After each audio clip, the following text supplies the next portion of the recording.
tonight. Actually, it's the Icemen Olympic jerseys. A little late. They couldn't wear them in February, unfortunately, when they were trying to. They weren't able to, but they got to wear them. I mean, they look so sharp. So they're going to put them on tonight. A couple of darker colored jerseys tonight. Easy to see, at least from an ice standpoint. Hopefully it doesn't affect anything for those who are watching on flowhockey.tv. The Icemen will be wearing red, white, and blue tonight. Blue jerseys, red on the shoulders with a couple of stars on the top. The Icemen logo in gold in the middle of it, which I think is pretty different and nice. Florida is in their green uniform, so dark on dark, but easily distinguishable from my vantage point here, and hopefully from yours as well. Referee tonight, Sam Heidemann. Linesmen are Brady Fagan and Tanem Wyanzik. Starting in net tonight for the Icemen, welcome back Charles Williams. His first game back, or at least his first start, since him and his wife Camille became proud parents of a baby girl just last week. So I know that this game is going to be extra special to Charlie. And I know that the players in front of him are going to want to give their best performance, not only for him, but of course for the team's sake as well. So much on the line right now in this game, not only for Jacksonville, but for the Everglades as well. The Icemen, with a victory in regulation tonight, would move within 1 point of Florida for second place in the South Division. They would also have 2 games in hand. And critical stretch here for the Icemen as there are only 11 games remaining after tonight. After tonight's home game, the Icemen will embark on what I believe is a franchise record 9-game road trip. And that takes them down to the final week of the regular season. So a chance to do some damage here on home ice against Florida, a team that the Icemen have had a lot of success against this year. They're 7-1-1 against them this year. Puck is down, Jacksonville wins the draw. They immediately slam it into the Everblade end. McKay moves it up the wall, it's stolen by the Icemen. Turnover there, it's Harris, steps around him in with speed. Going all the way into the right wing corner. Taps it around the wall, the Everblades come up with a loose change at the near side wall. They'll chip it ahead and knock it to the Jacksonville blue line. Fortunato works it D to D for Austin McEnany. McEnany, his first goal of the season last night against Florida. It ended up being the game-winning goal, and Nazarian is down and hurt off the puck. He's just now getting up, slowly making his way to the bench as the Everblades get to center ice and clear it in. And hopefully Nazarian will be available for his next shift. We don't know. Still slow to get to the bench. He's being tended to by trainer Jake Reardon from the bench, and we'll see if he makes his way towards the locker room or not. And he is going to go to the locker room with Jake Reardon. Hopefully he is okay. Meanwhile, foot race for the puck. Michalchuk wins the battle along with Sternshine, trying to knock the puck loose in the offensive zone. Neither of them can establish possession, and the Everblades knock it to center ice and tap it into the Jacksonville end. Everblades keep the puck as well. Centering feed deflected wide by Winicky. Comes to the near side wall for Sternshine for the Icemen. Cross ice look, it is Friend. Back the opposite way, offside called against Jacksonville. And a stoppage not quite 90 seconds into the game. And already some developments here for Jacksonville as Aaron Nazarian walks under his own power, but gingerly to the locker room in the opening minute of play. So we will monitor that and see if he makes his way back to the bench or if perhaps the Icemen have to do it without one of their best forwards up front. Jacksonville takes the puck. It is Hadfield dropping it back for Berzola.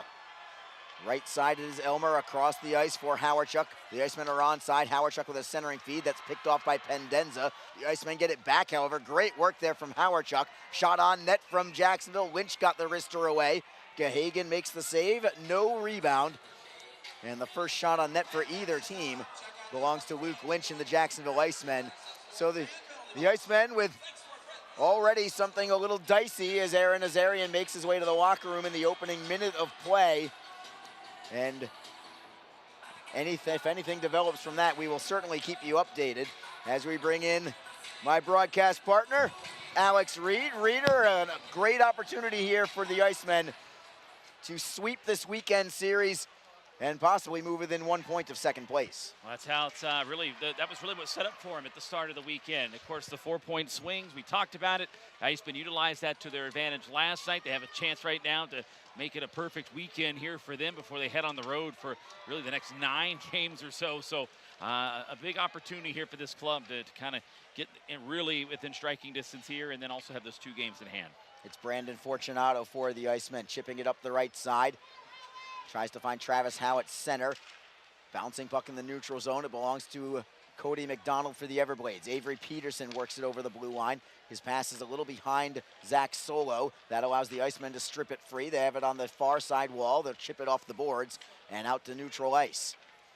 17:21 to go in the early going here. Still scoreless. Florida clears in. McEnany first on the puck. He'll leave it behind the net for Sternshine. Back for McEnany. Double team, but he works it free for Brendan Harris on the right side. Harris softly up the boards for Vlad Mikulchuk. Mikulchuk works it into the zone. Florida knocks it right back out. It is Van Der Esch trying to work his way by Lodermeyer, but Lodermeyer forces him back into his own end. Good defensive positioning there from Derek Lodermeyer as the Everblades now get the clear in. Williams tapping the puck free for Sternshine. Sternshine cross ice for Jacob Friend. He'll take it off the boards, lofting it high into the air at center. McCarron tries to glove it down to his stick, but Sternshine beats him to the puck. I like his instinctiveness, Sternshine, as Jacksonville takes it into the zone. Mikulchuk with a shot on net. It's blockered aside by Gahagan. Rebound is cleared out to center. And the Icemen and Jacob Panetta try to regain the zone. They'll wrist it in high in the air, but Gahagan gloves it down. And the Everblades will work it to the right side. Dalton Galley suiting up tonight for Florida. First time we've seen him as the Icemen get a steal at center ice. It's Elmer trying to utilize some speed. Tries to step around a man. Xavier Bouchard stands him up. And Florida takes over. It's McKay in his own end. Cross ice look. Xavier Bouchard. Across the ice, it is Joe Pendenza. Centering feed deflects towards goal. Williams had to make a big save on a deflection that went off his own defenseman. It was Hadfield that had it go off of his skate, and Williams comes up large to keep this one scoreless. And a penalty coming. This is going to be on Florida. In the neutral zone, an interference call against Florida. So a couple of great plays in that sequence. The big save from Williams, now countered by a pretty careless penalty, honestly, from Joe Pendenza in the Everblades.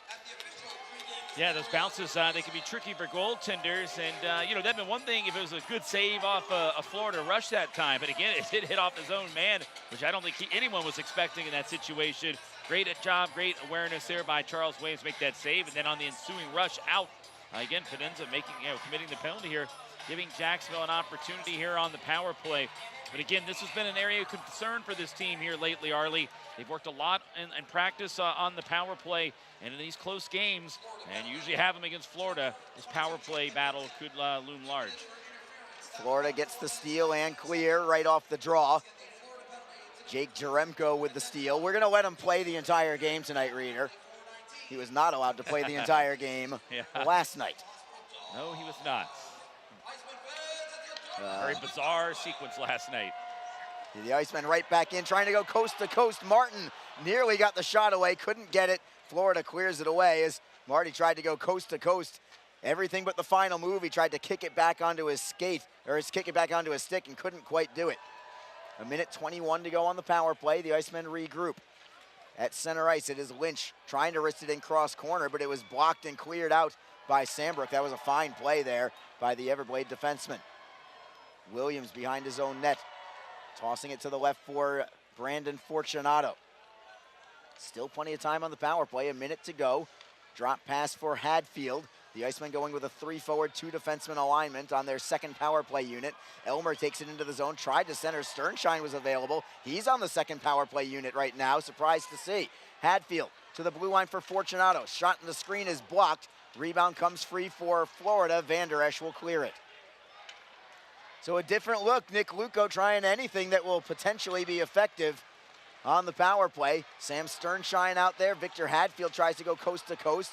Florida steals it away and knocks it to neutral ice again. 25 seconds to go on the power play. It is Elmer over the blue line on the right. At the circle, he'll play it off the end boards. Can Lodermeyer get there? No, but Jacob Friend does just onto the ice. Friend, left circle, wrist shot is blocked, backhander on net on the loose puck, and Gahagen makes a save on the backhander from Sternshine.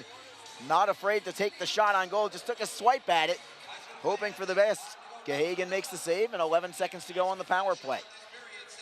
Well, it's Icemen just trying to get some opportunities, and maybe not the shot selections they wanted there, but they were shots, and that's what they got to do and hope for a rebound. And now you got some stuff here. Neuber and Howe talking here between the whistle right now, taking a little jab at one another. Howe dropped his stick, ready to go, but he did not drop the gloves. What was Neuber even doing on the ice? They're supposed to still be shorthanded. Yeah, he was on the ice there on the penalty kill, the tail end there. And then he was going off for the change, and the two cross paths and exchange words. And, well, that's the ensuing little skirmish that we had there, broken up by the linesman, is what resulted. I mean, you got Hal now on the power play for the final 11 seconds here.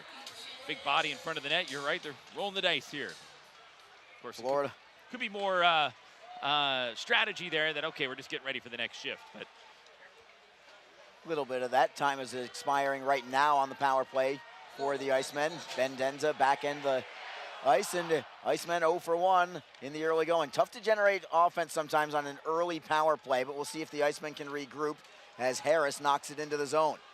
Nanny first on the puck in his own end. Deeks around Howe, knocks it off the end boards. Harris hustles after it. He has a non-stop motor, Brendan Harris does, and Harris now looks for the steal, nearly got it.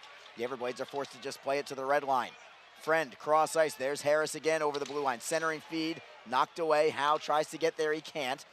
Florida plays it to center. Jacob Friend with a good shift around Aliardi, and he'll toss it into the air, back into the Everblade zone. The ice has been tilted in the Florida end. 7 minutes gone by. Jacksonville out shooting Florida 3-1. But we are still scoreless as Florida ices the puck. We're gonna have a stoppage in play with 12:50 on the clock.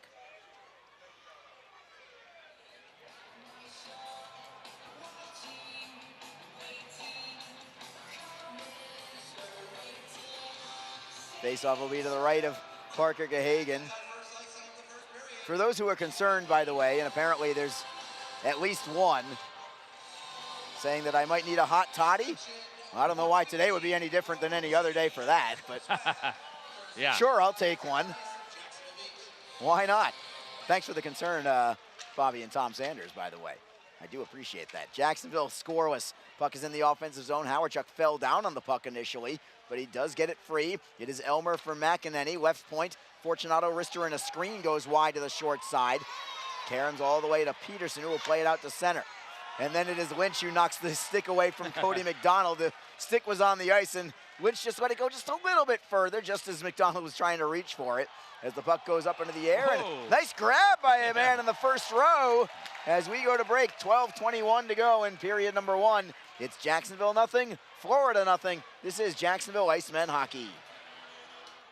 Tonight's game is brought to you by the ECHL, celebrating its 34th season of affordable family entertainment.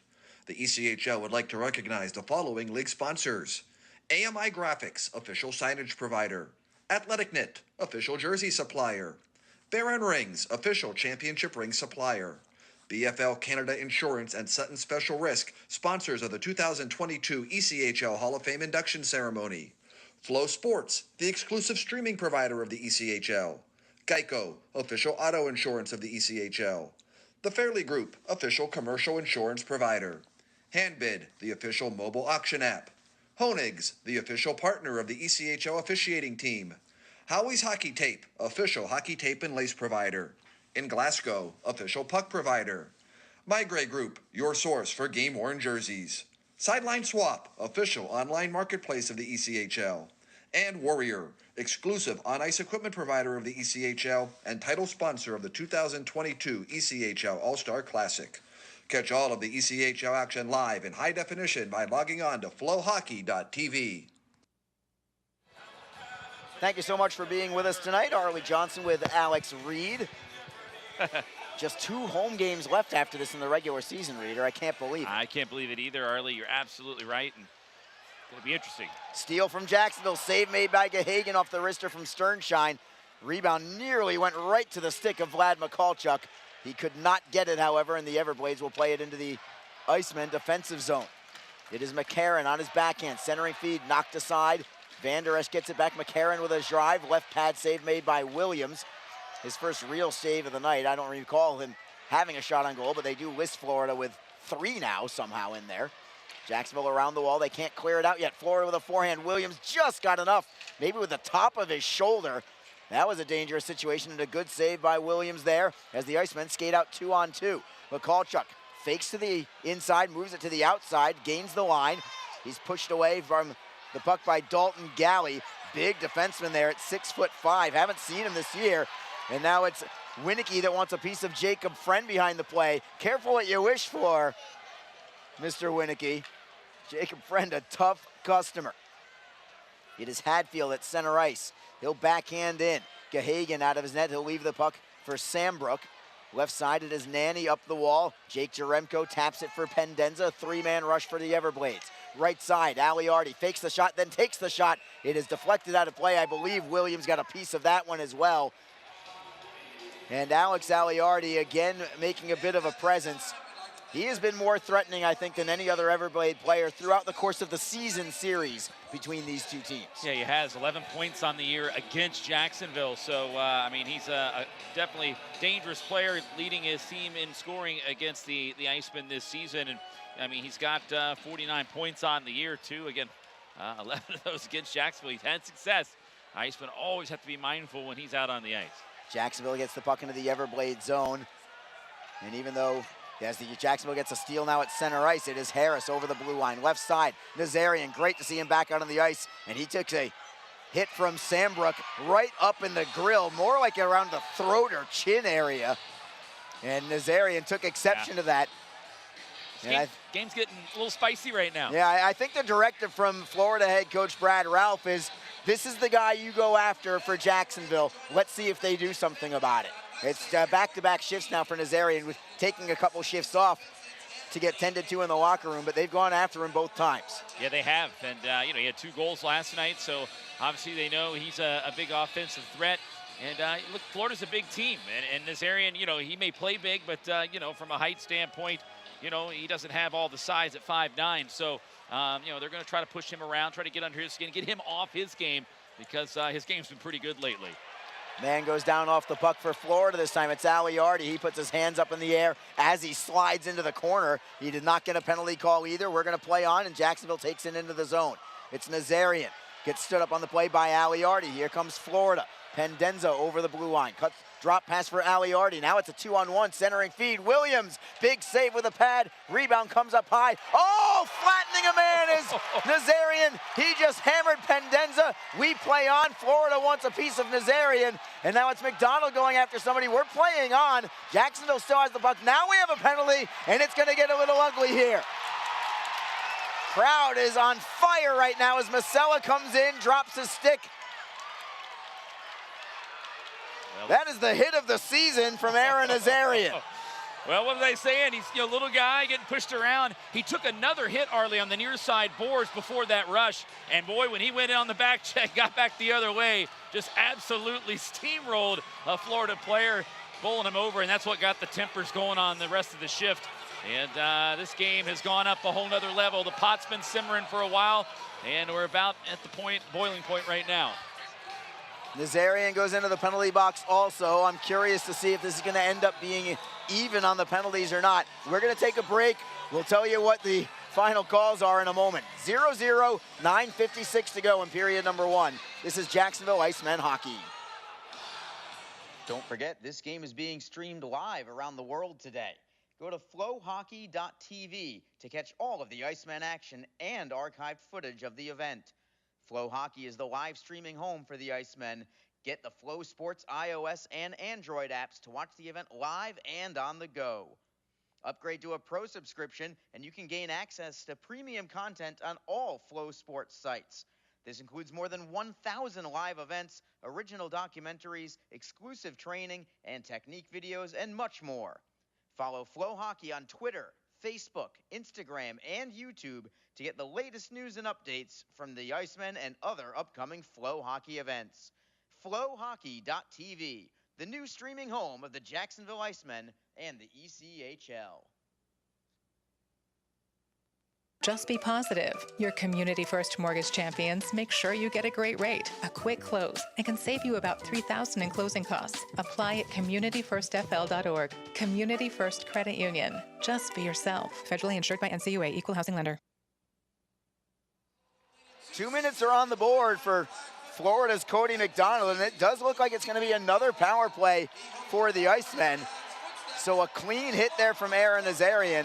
The initial penalty was McDonald, and I think he might have gotten an extra too. Avery Peterson is in the box. I think he's serving the time from McDonald. Now they put the number 8 on the board, so maybe Peterson got the extra 2 minutes. Hard to say. Either way, it is a power play for Jacksonville as they look to draw first blood against Florida, at least in a figurative sense, if not a literal sense. Jacksonville wins the faceoff. It is Panetta, left side for Martin. Wrist shot, looking for the deflection up high. Great save from Gahagan as Howardchuk got a piece of it and redirected it on goal. Gahagan with the pad save. And Everglades clear it away. It was also a great look from Martin looking for that high tip. It was very effective, but Gahagan just a better stop. And now it's Jacksonville called for icing on the play. So a power play for Jacksonville. They're going to be without Nazarian for this power play, Reader, but plenty of working pieces for the Icemen. That's one of the best things about them this year is they have so much balance right now. Yeah, when you look down at the score sheet and the team stats, you're right. It's kind of spread through without the entire roster.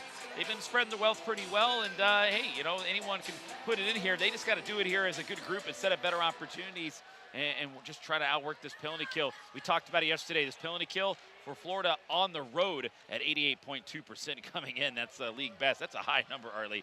And it's going to be a tough task here tonight. Yeah, it's an exceptional number. We'll see what the Icemen can do with it. They get it to the blue line. Working it into the right wing corner is Brendan Harris. Harris on his forehand, pinching him from the line. Unable to hold it in was Jacob Panetta. Florida clears it out. It's Howardchuk. Nice deke around him, man. Good edge work there to circle the back of his cage. He gives himself some space through center. Howardchuk over the blue line, beats Solo wide, takes it behind the net, tries the bank shot. Couldn't find the range. He gets it right back and feeds Harris. The Icemen with 52 seconds on the power play. Harris loses the handle, held in by Panetta. That was a do-or-die play. Whistle and a hand pass, though, against Jacksonville. Faceoff will come out to center ice. Yeah, do-or-die. Good call there, Arlie. Panetta does a great job holding it in. But if that one skips past him, there was a Florida player behind him. Could have been off the other way for a shorthanded breakaway. So you're right, do or die. Sometimes you got to roll the dice and you know, make the play here or not.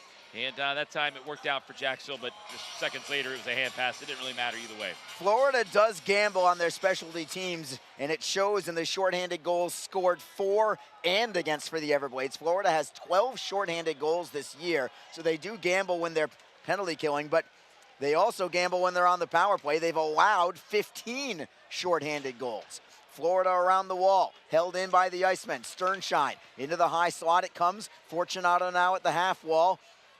Fortunato loses it. It was actually Hadfield that lost it, and Florida skates out to center ice. It is Solo who will play it into the Jacksonville zone. One final rush for the Icemen, 12 seconds to go on the power play.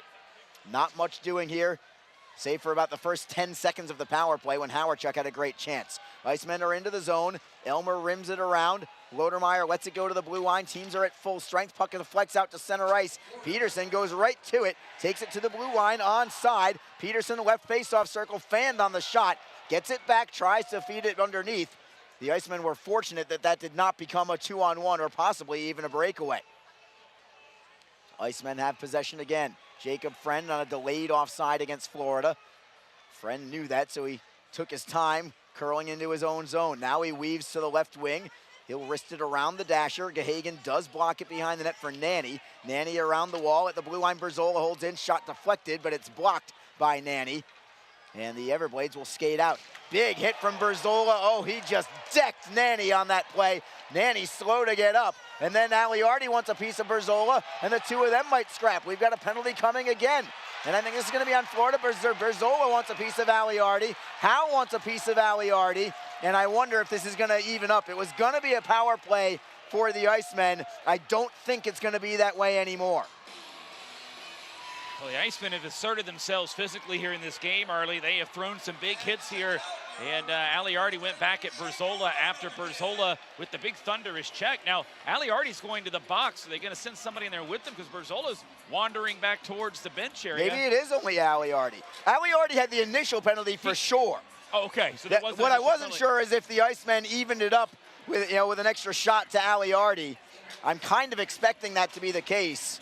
I think the Icemen actually would consider themselves rather fortunate to stay on the power play, if truth be told here. And I wouldn't mind that either. Well, Berzola right now is going to look like he is going to go to the penalty box here. And you're right. I mean, that's the right call, too. I mean, listen, Aliardi came at him, but, then they separated, and then he went back at Aliardi. I think that going back at him that second time is what earned him the penalty. He was roughing him up a little bit here, but Aliardi was the one that kind of came at him. So 2 minutes are on the board for Aliardi.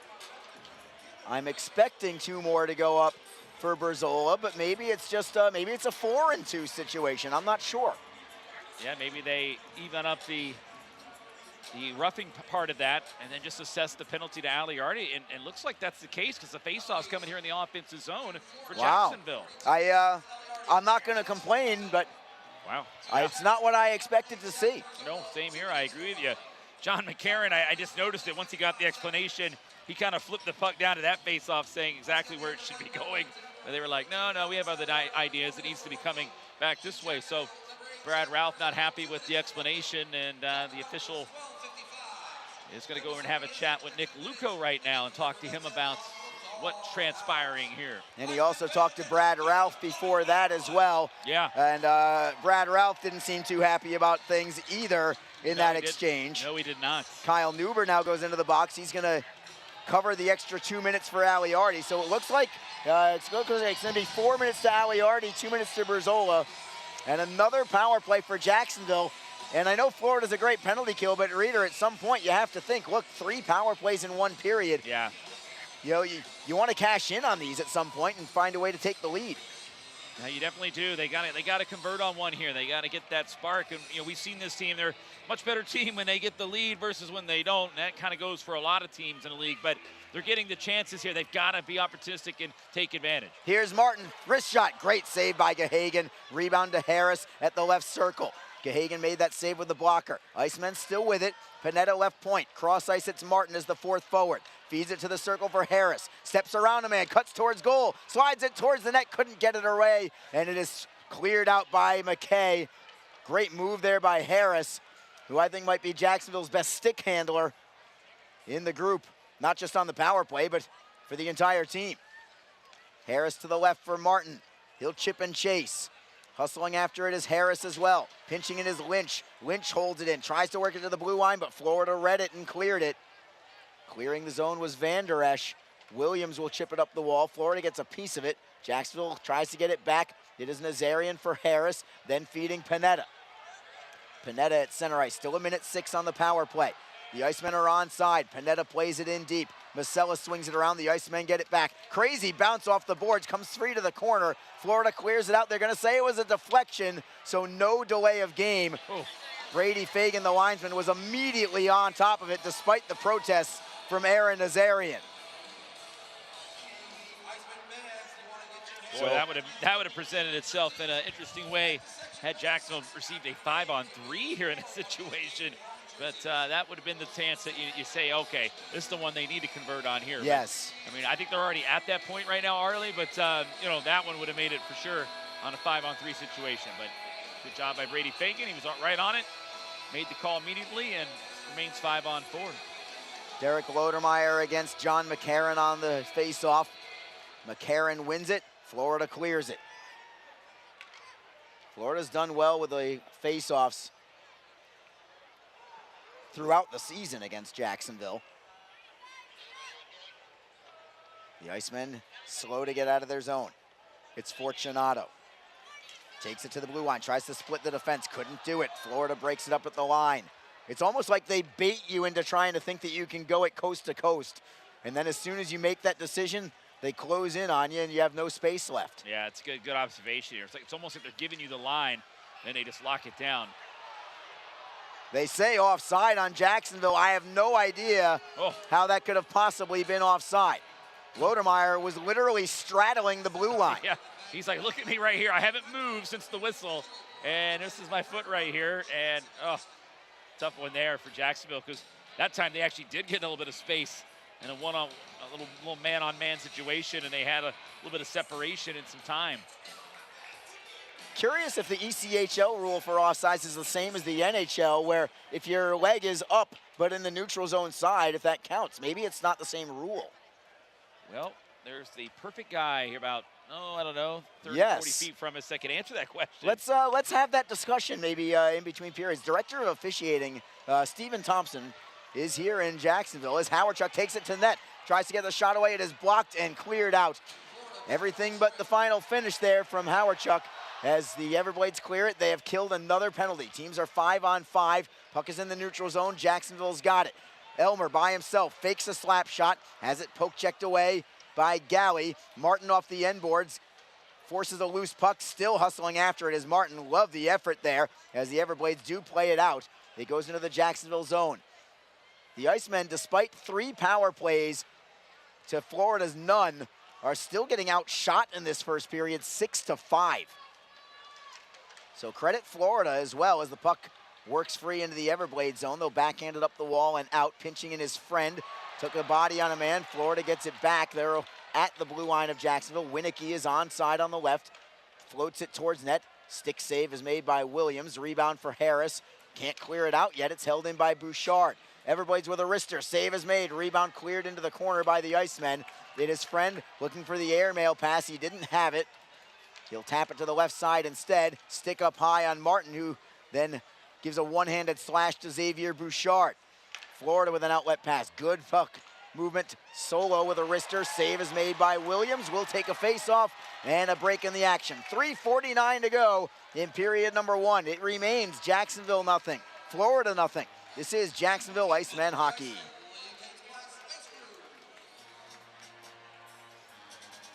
The Jacksonville Icemen are always looking to give back to the communities of North Florida.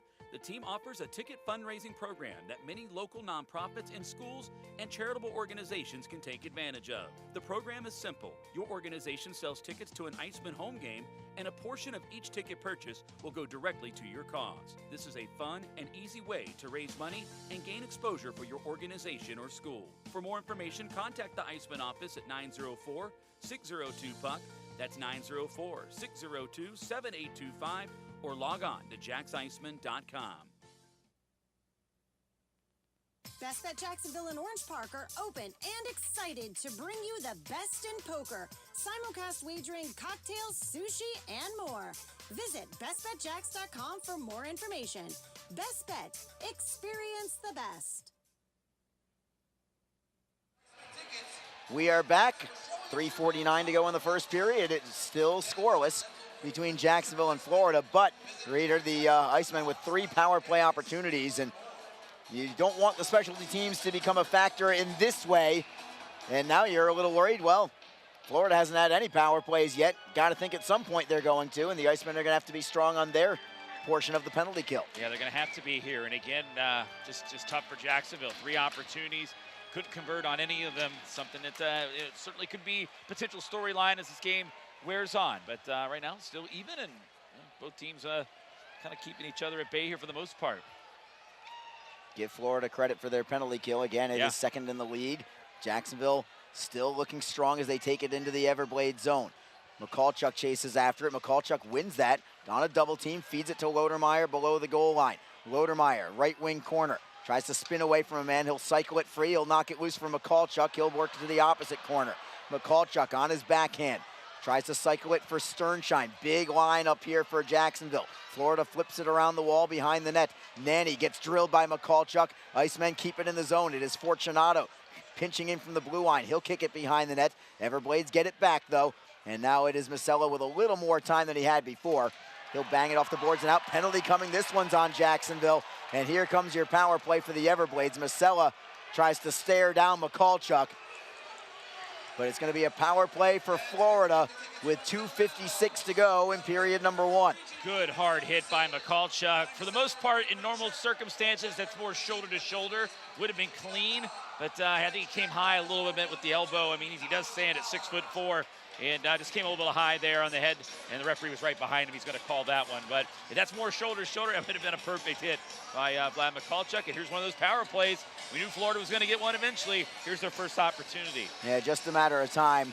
Wait and see what the official call of the penalty was. Was it elbowing? It was elbowing, yeah. I saw the signal from the official. Travis Howe having a conversation with somebody on the Florida bench right now. Brady Fagan escorts him to the bench. Howe still jawing away and chirping at Kyle Neuber. It's all game long. It's going to be this way all game long. Well, Sam Heidemann, the official, he's like, will you please shut the door? And can we resume?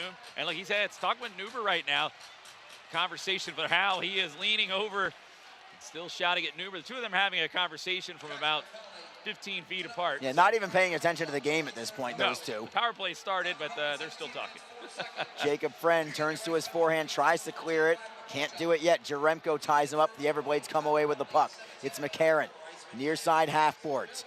Playing it underneath. Solo tries the shot on net. Save is made. Rebound goes to Jacksonville. And Martin is able to clear it the length of the ice. Williams had a decision to make there. Stay deep in your crease or try and pounce out to try and cover the puck. Yeah. But that was going to be risky if he did it. It was a little far away from him. Not certain that he would have been able to get there.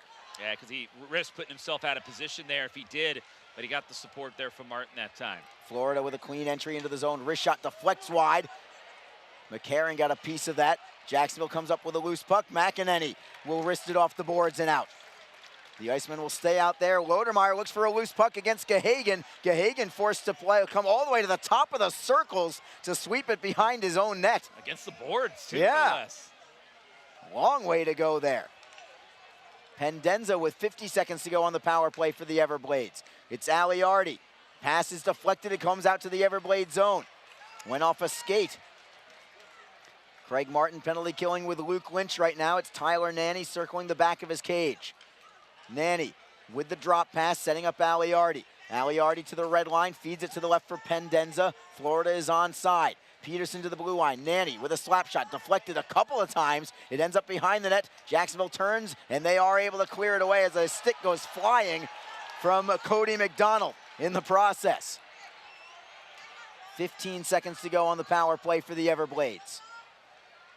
Nanny from center ice. Stood up at the line by Jacksonville. It's Berzola.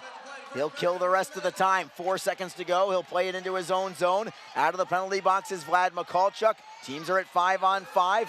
And Florida unable to convert on their first power play shot as we are now in the final minute of period number 1.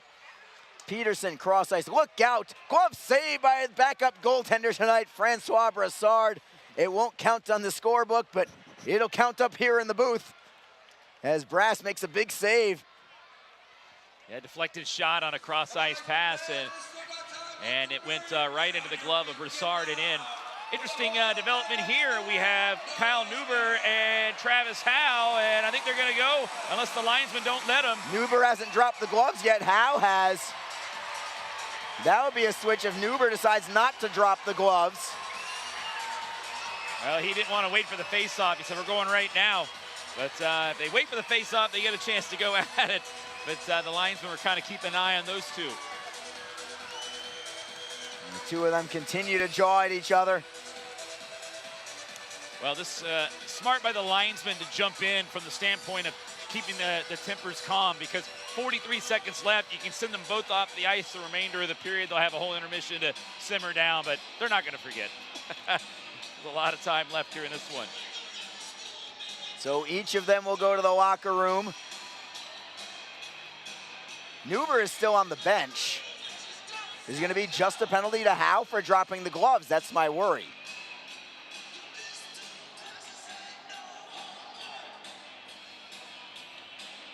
So Brady Fagan and referee Sam Heidemann are having a discussion right now. Neuber is still on the bench.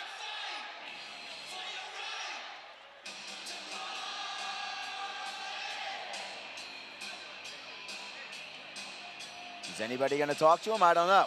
Brady Fagan, the linesman, is talking to Icemen head coach Nick Luco right now. Now Heidemann goes to the Florida bench, says one quick thing and curls away. It's a power play for Florida. Wow certainly started it there.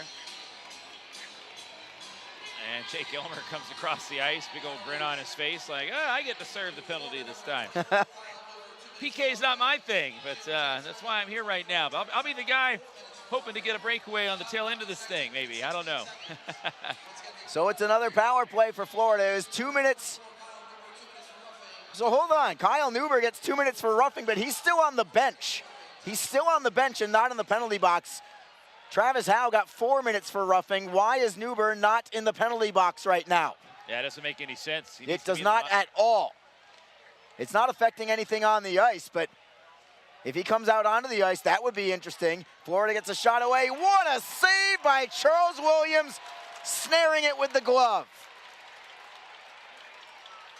A snare out of midair that time by Williams. Great job there as Florida was able to stretch things out a little bit and get that shot on the backside. Williams came across. And Neuber does remain on the bench here. And now they're going to talk to the officials. Yeah, I think to get Neuber in the penalty box. This is where the off-ice officials come in and buzz down and say, wait a minute, he never made his way over there. Whoops. Yeah. You mean there was an ineligible player down on the ice? Got it. Now they're going to tell him he's got to head down the tunnel. Oh, we didn't know. We didn't know. Now Neuber heads to the locker room. There we go. So, if you're keeping score at home, both Kyle Neuber and Travis Howe are in the locker rooms early. I just want to stir the pot a little bit. You never know. Never know what goes on behind closed doors, Reader. No, you don't. Power play for the Everglades. Jacksonville wins the face-off. They're going to drop it again. Boy, Craig Martin might have had a chance going up the near side there. 22.8 seconds to go. They might add some time here.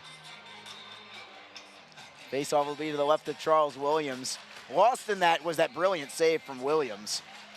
That glove save keeping it scoreless right now. So yeah, the Icemen really was. Definitely not out of the woods yet, though. It is Lynch on the face-off for Jacksonville. Against Solo for Florida. Lynch wins it. Jacksonville clears it. That's a big kill. Or a big clear, I should say. 18 seconds to go in the period. The Everblades with one final rush in this first period with the man advantage. Florida at their own blue line. 9 seconds left. Solo takes it over the blue line. They're onside. Cross ice look. Winicky lost the handle. It goes to center ice. That will do it. And we're going to be scoreless after one period of play. Florida will be on the power play when the second period begins. They'll still have the man advantage for another minute 17. And a pretty entertaining first period of play. Florida with 11 shots. Jacksonville with only 6, despite 3 power plays. So, Reader, I think, I don't know, it's hard to assess this one from a Jacksonville point of view. You'd like to think with 3 power play chances that you'd have the lead. But at the same time, I don't mind that they're scoreless either at this stage of the game. No, I don't either. I mean, it's just been based on the fact that, the Icemen had 3 opportunities and didn't convert, and the fact that it's still a scoreless game. But love to compete here on both sides right now. This is classic Icemen Everblades hockey this season. A lot of intensity, the hitting. I really liked how the Icemen were playing from a physical standpoint there. I thought they asserted themselves in that regard with some big hits that were really frustrating some Florida players. You can see the way the Florida players were reacting. So, again, there's a lot of energy in the building, down on the ice. It was a good first period, pretty enjoyable. We'll see what the second and third have for it in store. Definitely something great for the fans. A lot of skirmishes, a lot of extracurriculars, plenty of chirping out there on the ice, plenty of matching minor penalties, power plays for both clubs as well. But none of it resulted in any goals. It is 0-0 after the opening 20. We will take a break and return shortly. When we do, we're going to have your ECHL Plays of the Week. Don't you dare go anywhere. 0-0 after 1. This is Jacksonville Icemen hockey. Tonight's game is brought to you by the ECHL, celebrating its 34th season of affordable family entertainment. The ECHL would like to recognize the following league sponsors: AMI Graphics, official signage provider; AthleticNet, official jersey supplier; Baron Rings, official championship ring supplier; BFL Canada Insurance and Sutton Special Risk, sponsors of the 2022 ECHL Hall of Fame induction ceremony; Flow Sports, the exclusive streaming provider of the ECHL; Geico, official auto insurance of the ECHL; The Fairley Group, official commercial insurance provider; Handbid, the official mobile auction app. Honig's, the official partner of the ECHL officiating team. Howie's Hockey Tape, official hockey tape and lace provider. In Glasgow, official puck provider.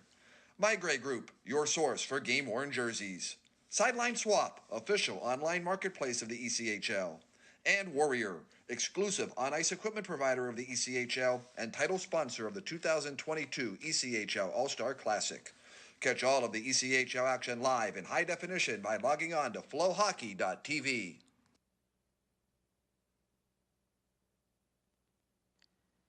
Don't forget, this game is being streamed live around the world today.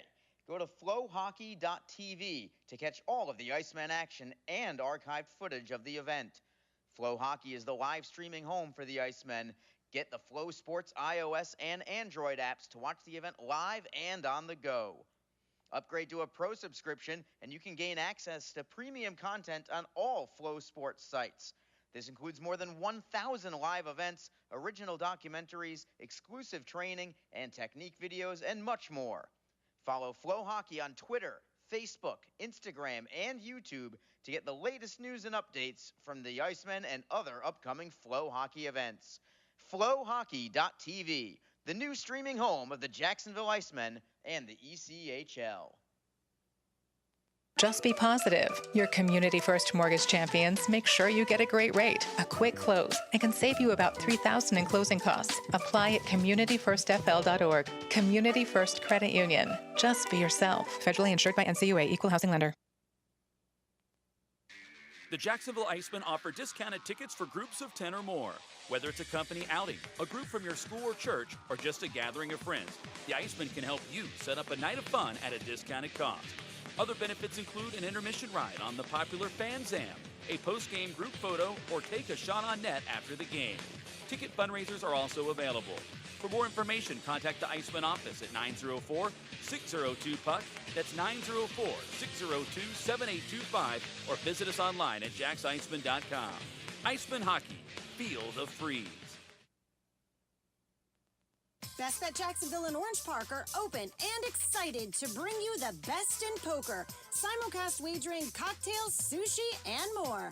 Visit bestbetjacks.com for more information. Best Bet. Experience the best.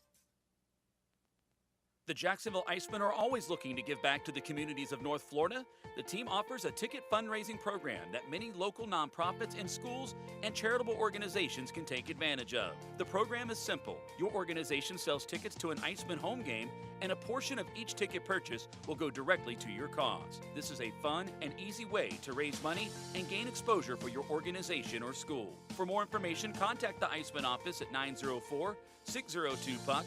That's 904-602-7825, or log on to jacksiceman.com.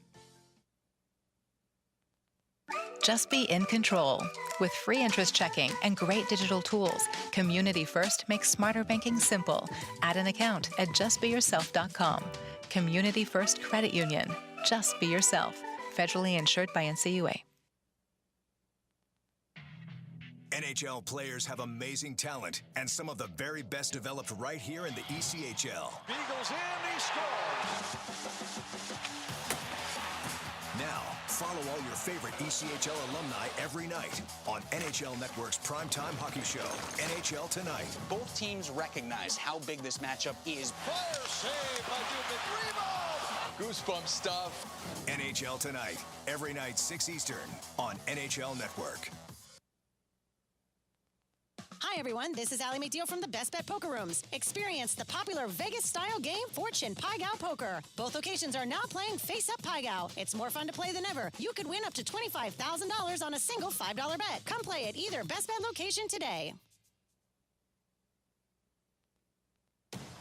If you feel that passion is just a start, if you think practice is never over, if you believe speed limits are just for highways, and Saturday mornings aren't made for cartoons. If you try, fail, learn, laugh, repeat, compete, respect, and unite, then you belong on our team. Join now at team.ccmhockey.com.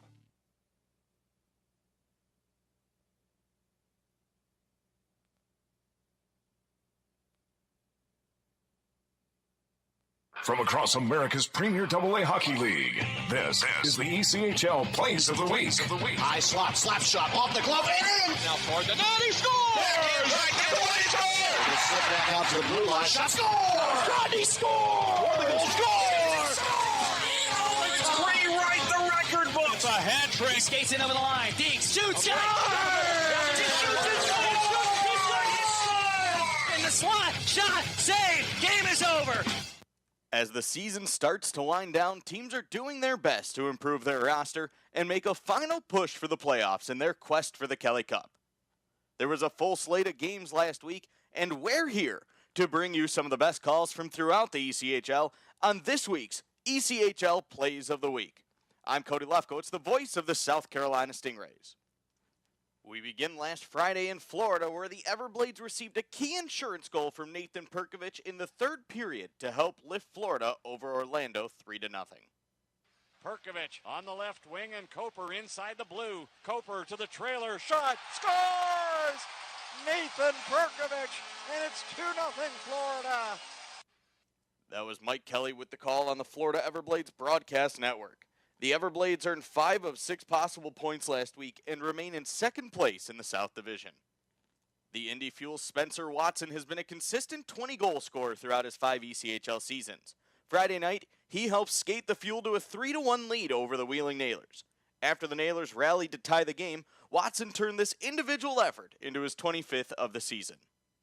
As the puck squirts free to Spencer Watson, takes it off the wall, into the slot, down Main Street, shoots, scores! Spencer Watson, his second of the game, and his 25th of the year, gives the Fuel a 4-3 lead.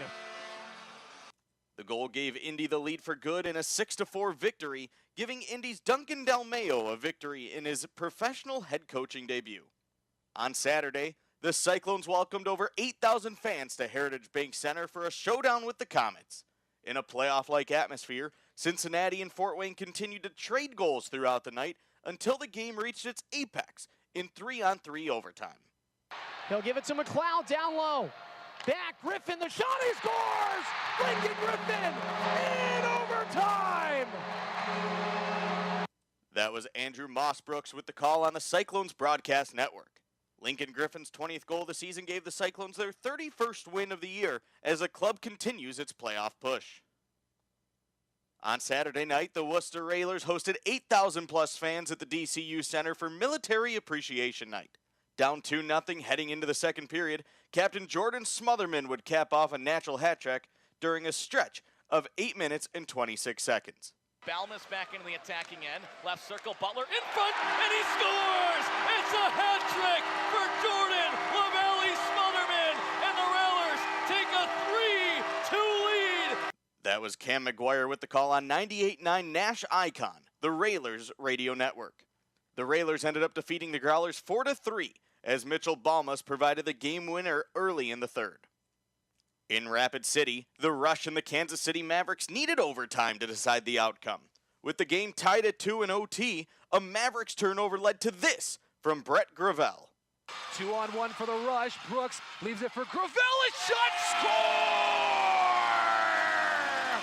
Brett Gravel wins it in overtime. That was Brian Gardner with the call on the Rush Hockey Network. Gravel's game winner gave the Rush their 4th straight win and pushed their point streak to a season-high 6 games. The Idaho Steelheads have retooled their lineup heading into the last segment of the season, and it paid off in a big way on Saturday night. The Steelheads' offense exploded with 6 goals led by new acquisition Ryan Domowski, who had a historic night. 5 goals, tying the most in Steelheads history and setting a new ECHL-era record, including back-to-back tallies in 19 seconds to set the mark. Here comes Domowski in left side, feeding, he scores! Goal number 4 of the night, off the legs of a defenseman. It's 5-1. That ties a mark only done 2 other times in the ECHL era. 4 goals in a single game. Last done by Tristan King. There's a shot, scores! That's 5 on the night for Domowski. An ECHL team record is 21st. It's 6-1. That's Colin Shook on the call on Sparklight TV. Domowski earned ECHL Player of the Week honors for his effort in a 6-point night and now has 21 goals on the season. Patrick Watling netted his second 4-goal game as an Ailer on Sunday afternoon in a wild 7-6 game at Kalamazoo. Wheeling trailed 4-1 before Watling rattled off 3 straight goals to tie the game. Here is his third goal of the contest. Watling along the half wall to Almeida, looking low to the corner, in front, they score! Tic-tac-toe, and let the hats go! Patrick Watling bangs in the feed from Sam Oud. That was DJ Abasella on the Wheelers Broadcast Network with the call. On Saturday, Tristan Langen entered the game riding a 5-game goal-scoring drought and on the precipice of making history. Just as Orlando finished killing off a penalty to Michael Brodzinski, Langen finally broke through midway through the first period. And now a chance here, short-handed.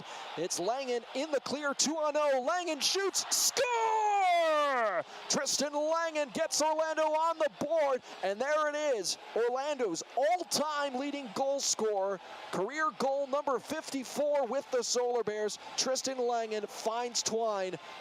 That was Orlando's Jesse Liebman with the call. The goal gave Langen sole possession of the record for most goals in franchise history, moving him past Joe Perry.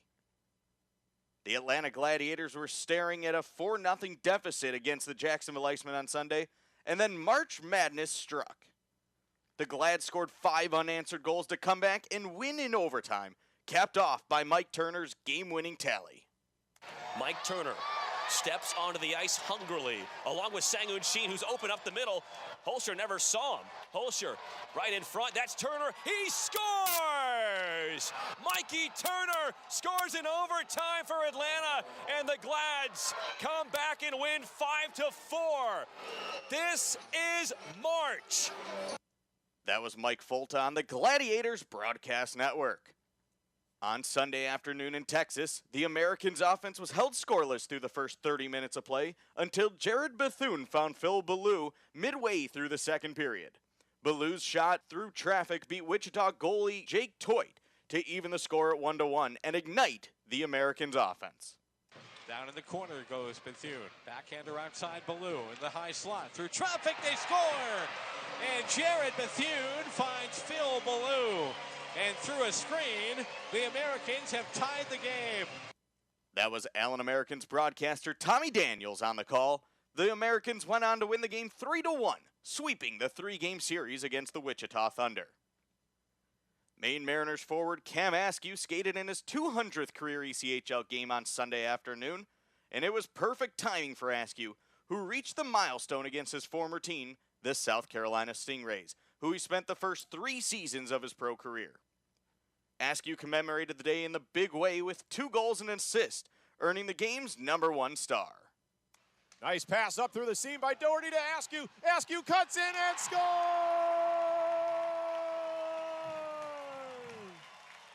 Cam Askew in his 200th career ECHL game celebrates with a beautiful goal.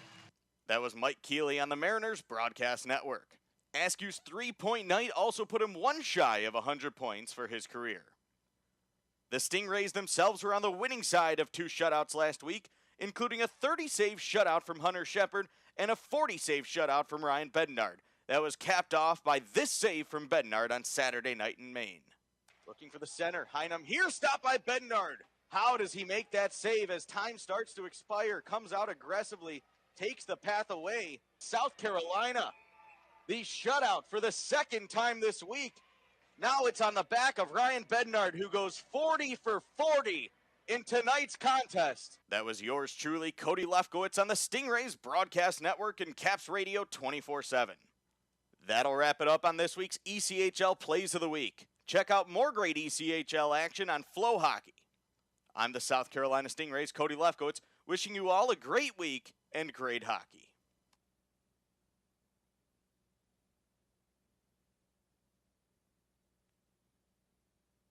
Hi everyone, this is Allie McDeal from the Best Bet Poker Rooms. Experience the popular Vegas-style game Fortune Pai Gow Poker. Both locations are now playing Face Up Pai Gow. It's more fun to play than ever. You could win up to $25,000 on a single $5 bet. Come play at either Best Bet location today. NHL players have amazing talent, and some of the very best developed right here in the ECHL. Beagles in, he scores.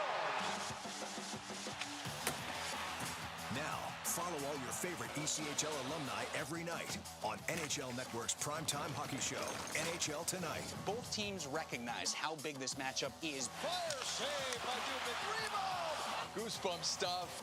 NHL Tonight, every night 6 Eastern on NHL Network. Just be in control. With free interest checking and great digital tools, Community First makes smarter banking simple. Add an account at justbeyourself.com. Community First Credit Union. Just be yourself. Federally insured by NCUA.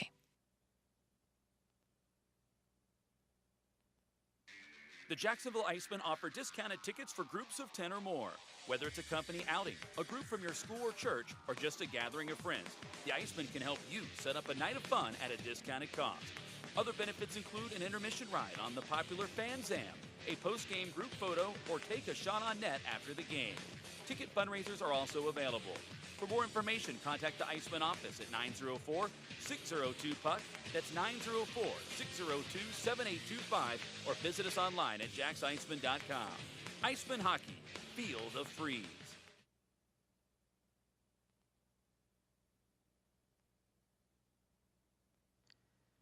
Don't forget, this game is being streamed live around the world today. Go to flowhockey.tv to catch all of the Iceman action and archived footage of the event. Flow Hockey is the live streaming home for the Icemen. Get the Flow Sports iOS and Android apps to watch the event live and on the go. Upgrade to a pro subscription and you can gain access to premium content on all Flow Sports sites. This includes more than 1,000 live events, original documentaries, exclusive training and technique videos, and much more. Follow Flow Hockey on Twitter, Facebook, Instagram, and YouTube to get the latest news and updates from the Icemen and other upcoming Flow Hockey events. Flowhockey.tv, the new streaming home of the Jacksonville Icemen and the ECHL. Just be positive. Your Community First Mortgage champions make sure you get a great rate, a quick close, and can save you about $3,000 in closing costs. Apply at communityfirstfl.org. Community First Credit Union. Just be yourself. Federally insured by NCUA. Equal housing lender. We are back in downtown Jacksonville. Arlie Johnson, Alex Reed, your broadcasters for the Jacksonville Icemen all season, for many seasons now, Reader. Yeah. We've been going back and forth at this. Having a great time and then catching some fantastic hockey. Tonight, no exception. 0-0 is the score, but that doesn't mean that there hasn't been some electricity in the building tonight. There's been plenty of it. A highly charged atmosphere right now. No fights in this game, but plenty of skirmishes, lots of chirping with these two teams that just genuinely are not fond of each other at all. Let's go quickly to the ECHL scoreboard, Reader. Looking at a game from Reading, Pennsylvania, the one that caught our eye more than anything, the Norfolk Admirals, which is Jacksonville's next opponent for the next 5 straight games in Reading. Norfolk in last place in the South, Reading in first place in the North. Norfolk won in Reading last night. Well, today, that game's already gone final. They win again 5-3 in the most incredible of fashions. Rita, they won the game with 14 seconds left in the contest on a bank shot from behind the goal line from Noah Corson. But after that, even a little more something after that. Yeah, when you look at it here, they scored the 5th goal, an empty netter from Alex Tonge 2 seconds later. And I just looked it up in the ECHL record book here, fastest 2 goals by one team. The previous record, it happened 3 seconds by it happened 3 times in ECHL history, 3 seconds. Not no more. We got a new record in the ECHL for fastest 2 goals scored. Count it today, March 26, 2022. 2 seconds at 1946 and 1948. We are presuming they pulled the goalie immediately. Sure. Reading did, right off the ensuing faceoff. They didn't have much time, didn't have much of a choice, and Norfolk must have won it just straight in. Amazing. Jacksonville now shorthanded. Great play by Martin. Shorthanded effort. Rister is blocked, however. Everglades try to counter. They've got a 3-man attack. Remember, they start this second period on the power play. They still have 40 seconds remaining on it. Jacksonville looks for a steal behind their own net. McEnany, can he chip it ahead? Yes, he does, and he knocks it the length of the ice. Good kill here from the Icemen. 26 seconds to go on the power play for Florida. It's Aliardi. Off the end boards for McKay. Chris McKay stick handles up the right wing side. Big lumbering defenseman. Standard for Florida. He takes it into the zone. Wrister on net. Save is made by Williams. Rebound behind the cage. Florida gets it back. McKay with a wrister. Another save is made by Williams. Kind of got it with the heel of his glove. Couldn't hang on to it, but the Icemen get the rebound and clear it away. Out of the penalty box skates Jake Elmer. Team skate at 5-on-5. Florida now 0 for 2 on the power play. Jacksonville 0 for 3 with the man advantage. And these 2 penalty kills, top 3 in the league, and they are showing why. Everblades skate into the offensive end. It's McCarron feeding for a man. Penalty coming on Jacksonville again. First 3 power plays of the night belong to the Icemen. Next 3 to Florida. Hooking is the call. And the Icemen are heading to the box once more. Almost like it was scripted that way, huh? But, I mean, these are all legit calls, and, you know, it's the right call here. And again, man was tripped up in the zone here. It's going to be Lodemeyer heading off for the hook. And the penalty kill gets right back to work here for Jacksonville. And, well, we talked about early these tight games, how big special teams plays a role. And so far in this game, that's really the case. We're scoreless. Both, you know, Florida did the job on the PK. Their first 3 kills, and now the Icemen have a chance to match that here as well. The third power play chance for Florida. Face off to the left of Williams. Everblades win it. Winicky as the 4th forward at the blue line. Masella feeds it into the corner. Jaremko can't handle the pass. Bouncing puck to the blue line. Is it over the blue line? Yes. The Icemen look for a steal at center ice. Martin takes the body on McCarron. The Icemen get a poke check at center. Lynch tries to feed Martin. Might have been better served playing it in deep to the Florida end. Instead, it's the Everblades rimming it around into the Jacksonville zone. Lynch, however, knocks it right back out. All's well that ends well. And the Icemen actually end up killing a few extra seconds because of that decision. Still 1:25 to go on the man advantage for Florida. It is Solo stepping around a man. He'll take it over the blue line, onside for McCarron. The Icemen try to get the steal, unable to do so. Jacob Friend comes in. He'll move it to the forehand, clearing it by Masella, and all the way down behind the Florida net. Sam Sternshine now getting some penalty kill time. Getting shown a bunch of trust here from head coach Nick Luco. He's seen some power play time, now some penalty kill time as well. For the rookie out of Boston College, just making his 3rd professional appearance. Florida into the zone. At the blue line, it is Pendenza. Centering feed into the high slot. Broken up and cleared out by Sam Sternshine. Ben Howarchuk also involved with a shot block initially, and then Sternshine finished it off. That's good play there. He's in great position there because Florida set that one up nicely, finding the open man McDonald in the slot, but getting in the way. Sternshine just getting his body, making that good play. Florida over the line. Again, a clean entry into the zone. They still have 24 seconds to go on the power play. They'll play it off the end boards for McDonald at the near side. Into the corner, it's Pendenza. Tries to get it to the blue line, but it's knocked aside by Jacksonville and cleared out by Victor Hadfield this time. And that should just about do it. 9 seconds to go on the power play for the Everblades. Aliardi in his own end. Shifts away from Howarchuk. From center ice, Aliardi fakes a slap shot, tries to step around a man, broken up. Everblades get it back, though. They still have it in the zone. Wrister from Peterson goes wide. Newber will hold it in, but the Icemen have killed off yet another penalty against them. And now each team is 0 for 3 with the power play as Jacksonville skates out of their own zone. Yeah, they did that penalty kill with pretty much the entire time without one of their top penalty killers, and Derek Lodemeyer. Yeah. It's one of those double-edged swords situations we like to say, but Lodemeyer serving that penalty. So still 0-0. The Icemen get a steal at their own blue line. Delayed offside for Florida. That allows Jacksonville to get it to center ice. Harris will chip it in. Chasing after it is Craig Martin, but Jordan Sambrook slams it around the boards. Trying to set up Newber. McCallchuk takes the body on Newber. Good clean hit there. Jacksonville plays it back in. The Everblades are first on the puck. It is Galley. He takes another bump from McCallchuk. Harris tries to keep it in, unable to do so. Florida with a 2-man attack. 2-on-2 at center ice. Van Der Esch will knock it in behind the Jacksonville net. Hadfield is on the puck. Double teamed. He'll tap it into the corner for Berzola. Florida gets a steal. Berzola steals it right back. Excellent play there by Berzola. He'll start the rush. Tries to set up Martin. It eludes him. Florida plays it off the boards and out. No icing here. Williams comes way out of his net. He'll play it off the end boards for Hadfield. Hadfield for Harris. Harrison will chip it up the boards. Stolen briefly by Florida. They'll tap it into the corner. McCarron Centering feed, deflected wide of the net from Winicky. Berzola up the wall. Comes free for Mikulchuk, and the Icemen will skate out to center.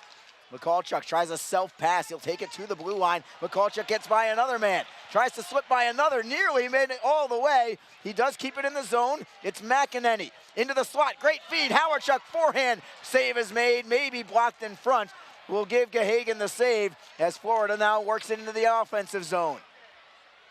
What a feed that was. Hawerchuk all alone between the hash marks, but there was a maze of players in front. Would have been tough to have it hit nobody and end up in the net. Still 0-0. 14 minutes, 14 seconds to go in the second period. For Florida, it's Nanny trying to go wide on McEnany. Centering feed, deflected away. Gets knocked into the near side corner. Nanny holds it in. Nanny's pass knocked aside by McEnany. Here comes Elmer trying to start the charge. Wing to wing, way too far in front of Hawerchuk. Icing called against Jacksonville. And the clock stops with 13:57 to go. Several minutes of uninterrupted play there also, Reader, and the pace and flow of this game is really starting to intensify too. Yeah, it really is. Seems like every opportunity, everyone's kind of hanging in the balance here with as tightly contested as this is. The next goal, this game's going to be big here early. I mean, it just feels like we're in for another tight one, and not surprising at all. 7 times these teams have had a 1-goal decision, 6 of those in overtime or a shootout. So just unbelievable how tight these teams are, and what a great matchup it always is when they're going head-to-head. Playoff style of play here. Yeah. As neither team wants to make a mistake, not just in the third period, but really the entire game, it seems like. Icemen try to clear out of their zone. Fortunato has the puck, slips away from Pendenza. He'll knock it off the end wall for McEnany. Chipping it up the right side, it is Elmer, shoveling it for Hawerchuk at center ice. Hawerchuk tries to split the defense. He'll take it to the blue line, no further. Florida clears away in a foot race for the puck, won by the Everglades. It's Aliardi, defended by Fortunato. Berzola wipes him out with a clean hit. What a play by Berzola, who is bringing his physical play tonight. Jacksonville's Elmer wrist shot is blocked into the corner. He gets it back, feeds it underneath. Harris into the bumper, shot, and a great save made by Gahagan as Berzola tried to take the lead for Jacksonville. What a shift this is from Jack Berzola. Martin with a shot, he put it wide. Held in by Sternshine at the right circle. Stepping around a man is Sternshine, then it's poke-checked away. Puck bounces up into the air. Florida comes away with it. It's poke-checked away. Florida gets it back, however, and the Everglades come through center ice.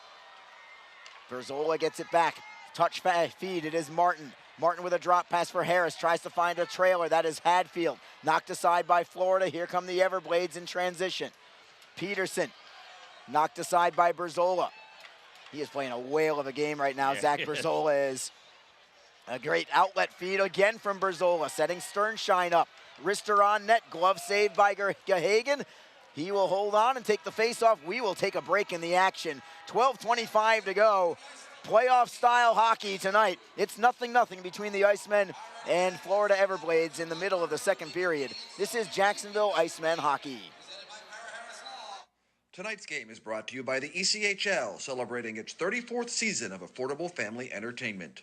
The ECHL would like to recognize the following league sponsors: AMI Graphics, official signage provider; Athletic Knit, official jersey supplier; Baron Rings, official championship ring supplier; BFL Canada Insurance and Sutton Special Risk, sponsors of the 2022 ECHL Hall of Fame induction ceremony; Flow Sports, the exclusive streaming provider of the ECHL; Geico, official auto insurance of the ECHL; The Fairley Group, official commercial insurance provider; Handbid, the official mobile auction app; Honig's, the official partner of the ECHL officiating team; Howie's Hockey Tape, official hockey tape and lace provider; In Glasgow, official puck provider; My Grey Group, your source for game-worn jerseys; Sideline Swap, official online marketplace of the ECHL; and Warrior, exclusive on-ice equipment provider of the ECHL and title sponsor of the 2022 ECHL All-Star Classic. Catch all of the ECHL action live in high definition by logging on to flowhockey.tv. We've got a great tilt going tonight. Jacksonville 0, Florida 0. 12:25 to go in the second period. Every inch of ice is being challenged by the opposition this evening. I'd say more so from Jacksonville than from Florida. Jacksonville right off the draw and a save by Gahagan. Rebounds turned into the corner. We've got a whistle. Gahagan had the strap of his mask come undone on that save as Mikulchuk put it right into his grill. That was a set play right off the draw. And Mikulchuk tried to buzz one over the shoulder of Gahagan, but instead it went right off his cage. And the faceoff will come to his left. Travis Howe on the ice. Opposing him, both Blake Winicky and John McCarron are on the opposite side of him. And Howe wants a piece of McCarron. McCarron's trying to goad Howe into a potential penalty. I wonder if they both go. I think they are. Sam Hyman's just not going to put up with this right now, but I think they both need to go here, and I think they will. The Icemen will take that trade-off all day. Even Howe said, come on, big fella. Come on into the box with me. Let's talk. McCarron just blew Howe a kiss. Well, these two have a history, and I'm not talking about just now and this season. I know several seasons ago when Travis Howe was a member of the Greenville Swamp Rabbits, he ended up jumping McCarron off a draw one time.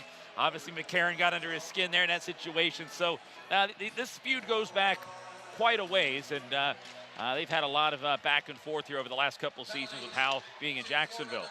So 4-on-4 play, and the Icemen will take that trade-off all day long. Jacksonville in the neutral zone. Hit from behind by Florida. No call there. The Icemen try to clear into the zone. Now it's Lodermeyer going after Winicky. He shoves him down, and we continue to play physical hockey here. But no calls as the Icemen have the puck behind their own net. Now a steal from Florida. Jaremko's pass deflects all the way to center ice, and Jacksonville has it. It's Lodermeyer trying to gain the blue line. Sambrook wipes him out. Oh. And now a huge hit from Mikulchuk on Winicky. Every inch up for grabs here tonight. Florida into the zone. It is Jaremko, left side. Curls on Lodermeyer. Tries to drop it for Sambrook at the left circle. Forehand. Save is made by Williams. Rebound for the Icemen. Panetta up the wall for Mikulchuk. And it's Lodermeyer from center ice. He'll get to the red line. He'll curl back a little bit, allowing the rest of his teammates to change up. Jacob Friend in possession behind his own net for the Icemen. 4-on-4 hockey for 55 more seconds. The Icemen had a 4-on-4 goal last night. I believe it was the Austin McEnany goal, which ended up being the game winner. And here comes Craig Martin, who's very good at 4-on-4, but he gets it poke-checked at center ice by Florida. It's the Everglades coming back into the zone. Wrist shot on net. Williams with the save. No rebound. And the faceoff will be in the Jacksonville end with 10:56 to go in the second, 35 seconds to go on the matching minors. Sean McCarron, watching him in the penalty box right now, kind of interacting with the fans that are right there, always at the penalty box. Just, I'm pretty sure they got the Howe big head up against the glass right now. Oh, staring they've got down. to. Yeah, Blue Man's down there with the Howe big head picture. You know, I'm sure everyone's seen those. Yeah, the fat heads. Fat heads, let's say, but he's just kind of got it pushed up against the penalty box glass there. Florida wins a faceoff in the offensive zone. Lynch looks for a steal, knocked aside, but not out. Masella to the left side. Shot is blocked by McEnany. Blocked that shot attempt from Solo. Solo now loses it at center ice. Here come the Icemen. Lynch one-on-one. Tries to beat a man to the inside. Slides it towards net. It ended up going off the side of the net. Howardchuk hustles. He'll hold it, but he'll have to play it out to center ice to keep possession.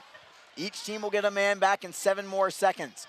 And I'm curious if Howe will go straight after McCarron or if they'll just head to the bench. Everblades have the puck. Here come McCarron and Howe out of the box. And Howe goes straight to the bench. McCarron stays on the ice. Jacksonville has the puck at center ice. It's Harris touching it for Sternshine. He'll rim it around the glass. Comes all the way to the left circle. Howardchuk with a shot deflected, trickling back towards Gahagan. He'll cover it up. Faceoff will be to his right with 10:04 to go in the second period. This one's been great, Reader. Yeah, it has. Just two teams competing right now. Two rivals, you know, they're competing here, and they know what's on the line here tonight. You know, obviously, I think both these teams have a sense that they very well could see each other again in the first round. It's not certainly definite. It certainly could trend that way. It's definitely a possibility. But, also both teams, they want to keep pace with Atlanta. Either one of these teams could end up in first as well overall. But if it ended up being Atlanta taking the division and there's that 2-3 possibility, both these teams want to have home ice advantage. They know how big this game is and maybe helping with that. Everblades clear out of their end. Icemen back with it. Jacob Panetta at his own face-off circle. Centering feed, dangerous. It's stolen by Florida at center ice. They were fortunate it wasn't in the offensive zone. Now the Icemen get it back. Martin 2-on-2 with Sternshine. Martin with a drop pass. Panetta, centering feed. Martin can't deflect it on goal. It ends up popping up into the air, and Gahagan will glove it over his head to take the draw, and we will take a break in the action. 9 minutes, 31 seconds to go in the second period. We are still scoreless. This is Jacksonville Icemen hockey. Don't forget, this game is being streamed live around the world today. Go to flowhockey.tv to catch all of the Icemen action and archived footage of the event. Flow Hockey is the live streaming home for the Icemen. Get the Flow Sports iOS and Android apps to watch the event live and on the go. Upgrade to a pro subscription and you can gain access to premium content on all Flow Sports sites. This includes more than 1,000 live events, original documentaries, exclusive training, and technique videos, and much more. Follow Flow Hockey on Twitter, Facebook, Instagram, and YouTube to get the latest news and updates from the Icemen and other upcoming Flow Hockey events. Flowhockey.tv, the new streaming home of the Jacksonville Icemen and the ECHL. Just be positive. Your Community First Mortgage champions make sure you get a great rate, a quick close, and can save you about $3,000 in closing costs. Apply at communityfirstfl.org. Community First Credit Union. Just be yourself. Federally insured by NCUA, Equal Housing Lender. We are back. Arlie Johnson with Alex Reed. Special guest up in the press box right now, although he is not going to be featured on the air, is Jacksonville Icemen strength and conditioning coach Patrick Murphy all the way up top here tonight.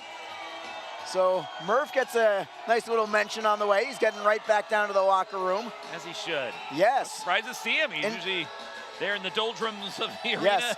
The belly, they say. The bowels of the arena. Yep. Jacksonville with a wrist shot. It is blocked in front. Mikulchuk tried to glove it down. We're going to have a hand pass because of it. Mikulchuk got knocked down as he batted it down with his hand. Each team 0 for 3 on the power play. Florida is out shooting Jacksonville 15-10. What do we got here? Travis Howe's on the ice, and he's looking over at Kyle Neuber, shake the gloves. Neuber's on the bench right now, but he's saying, hey, tell your coach, put you out of here. I'm ready. And Neuber's, obviously engaged in the conversation. Just, it's always fun to watch. These teams. Great. There's just always that energy. Jacksonville clears in. Galley gets drilled by Howe as he clears it around the wall. Van Der Esch gets knocked away by Mikulchuk, but Florida still has it. They break out of their end well as McCarron deflects into the right of Williams. But it's going to be an icing call against Florida. McCarron got that deflection on his half of the red line. I thought they were going to give it to him, but they did not. And so an offensive zone draw for Jacksonville. Could be a little thing like that could be the difference, especially in games like this. It oftentimes is the little things. Yeah, it is. And again, an offensive zone draw here. Coach Luco, changing up the unit right now, getting some more offense out here for this face-off. Knowing that you got, I don't want to say a tired group. They haven't done a lot of skating here, but they can't make the change. He can get the matchup he wants right now. And this time, though, doesn't really matter. He didn't win the face-off to take advantage of it. Florida plays it to center. Van Der Esch knocks it in deep. Williams turns it into the corner. Brazola lets it go. Florida gets the puck, only to give it back up to Jacksonville. Elmer feeds it for Hawerchuk. I was waiting for an interference call. As it is, it's Hawerchuk with a centering feed, knocked away by Florida. The Icemen could have done a little more with that one. It looked like they had a guy streaking to the back door there, but Hawerchuk couldn't find him. Yeah, it was a good-looking rush there. There was potential. But you're right, the pass just didn't give them the opportunity. They didn't have a chance on that one. Long stretch pass from the Everblades takes him into the offensive zone. Hadfield tries to glove it down to his stick. He does so successfully. D to D for Brazola on the left wing. Air mails it by everybody. No icing. They say that Nanny could have touched the puck, and then Nanny was slow to get to it because he thought it was icing. Everblades do break out, however. It's Aliardi through the neutral zone. Defending is Fortunato. Aliardi curls at the line. His feet is deflected away. Can Harris knock it ahead? Yes, he does. Can Martin now get it ahead of Masella? Martin looks to center. Knocked away by the back check of Nanny. The Icemen were chasing that 2-on-1 the whole way. Now it's Harris with a bomb. Save is made. Rebound is loose originally, but it was swept back in by Gahagan as Harris let one loose from 60 feet out. Yeah, that's the right choice there because he saw traffic in front of the net. Thought, well, there's a chance for a screen or a tip here. I'm going to launch this shot, and he did. Ended up being the right play. Gahagan, had a read on it, but didn't get it cleanly. There was a slight little rebound, but he jumped on it quickly before the Iceman player who was tied up was in front there. Was that McCallchuk that was on the front door? It looked like a big body there. I didn't quite check who that was. I believe it was McCallchuk, yes. Harris on the draw now, with Sternshine and Martin. Fortunato into the corner and around the wall. Sternshine at the right wing half wall. Florida gets it to the blue line, but not out. McEnany with a bomb. Stopped by Gahagan. Easy save that time with 7:42 to go. Looking up and down the Icemen bench right now, noticing that Sam Sternshine is playing on this line with Brendan Harris and Craig Martin. I do not see Aaron Nazarian on the bench right now for the Icemen, Reader. He tried to give it a go in the first period. Remember, on his first shift of the game, he got banged up. Had a couple more shifts after that, but I don't think we've seen him this period. He threw the big hit there back in the first period as well. Right. Took a couple hits on himself there.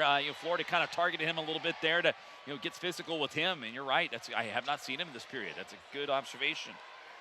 Icemen with some pressure. They'll rim it around to the far side. Lodermeyer gives chase. He'll tap it into the corner, cycling it for Howe. Xavier Bouchard gets knocked off the play by McCallchuk. Howe now knocks it free. Centering feed for Fortunato. Wrist shot is blocked in front. There were two men there for Florida blocking that shot. Icemen keep it in, though. It's Travis Howe. Howe for Fortunato, one-timer, again blocked by Florida. They've been there defensively tonight, as the Icemen have, of course, too. The Everblades play it around the wall. It is Peterson, wing to wing, tapped away by Jacksonville. Howe moves it right back in for McCallchuk. The Icemen are onside. McCallchuk curls at the right wing corner. Jake Elmer fresh onto the ice, but Florida gets the puck, and they will play it to center ice. Bouncing puck there. Van Der Esch will take it at the red line and forehand behind the Icemen net. It's Jacob Panetta for Jacksonville. Just standing behind the cage right now. He'll dish to the right for Luke Lynch. Lynch tries a self-pass off the wall. It works. Got it over the blue line. Then it's picked off by Florida. Again, played out to center ice. Friend now gives it up to Jordan Sambrook. Sambrook chips it in. Lynch gives chase. Panetta does the same. It is Panetta up the wall. Can Howarchuk get there? Yes, just ahead of Van Der Esch. Howarchuk to center. He'll chip and chase. Panetta moves in as well as Gahagan plays it around the wall. It goes by everybody into the Jacksonville zone. Jacob Friend's got a man on his heels. He better watch it. He didn't see him until late. It comes around the boards, and the Everblades get the turnover. Winicky into the corner. Harris, what a great turn on John McCarron to keep possession of that puck, and an equally superb outlet pass to Sam Sternshine as well. The Icemen get the puck in deep. Loose puck. Jacksonville's got it. Craig Martin behind the net. Centering feed, there's Martin. Can he get the shot away? Backhander off the post.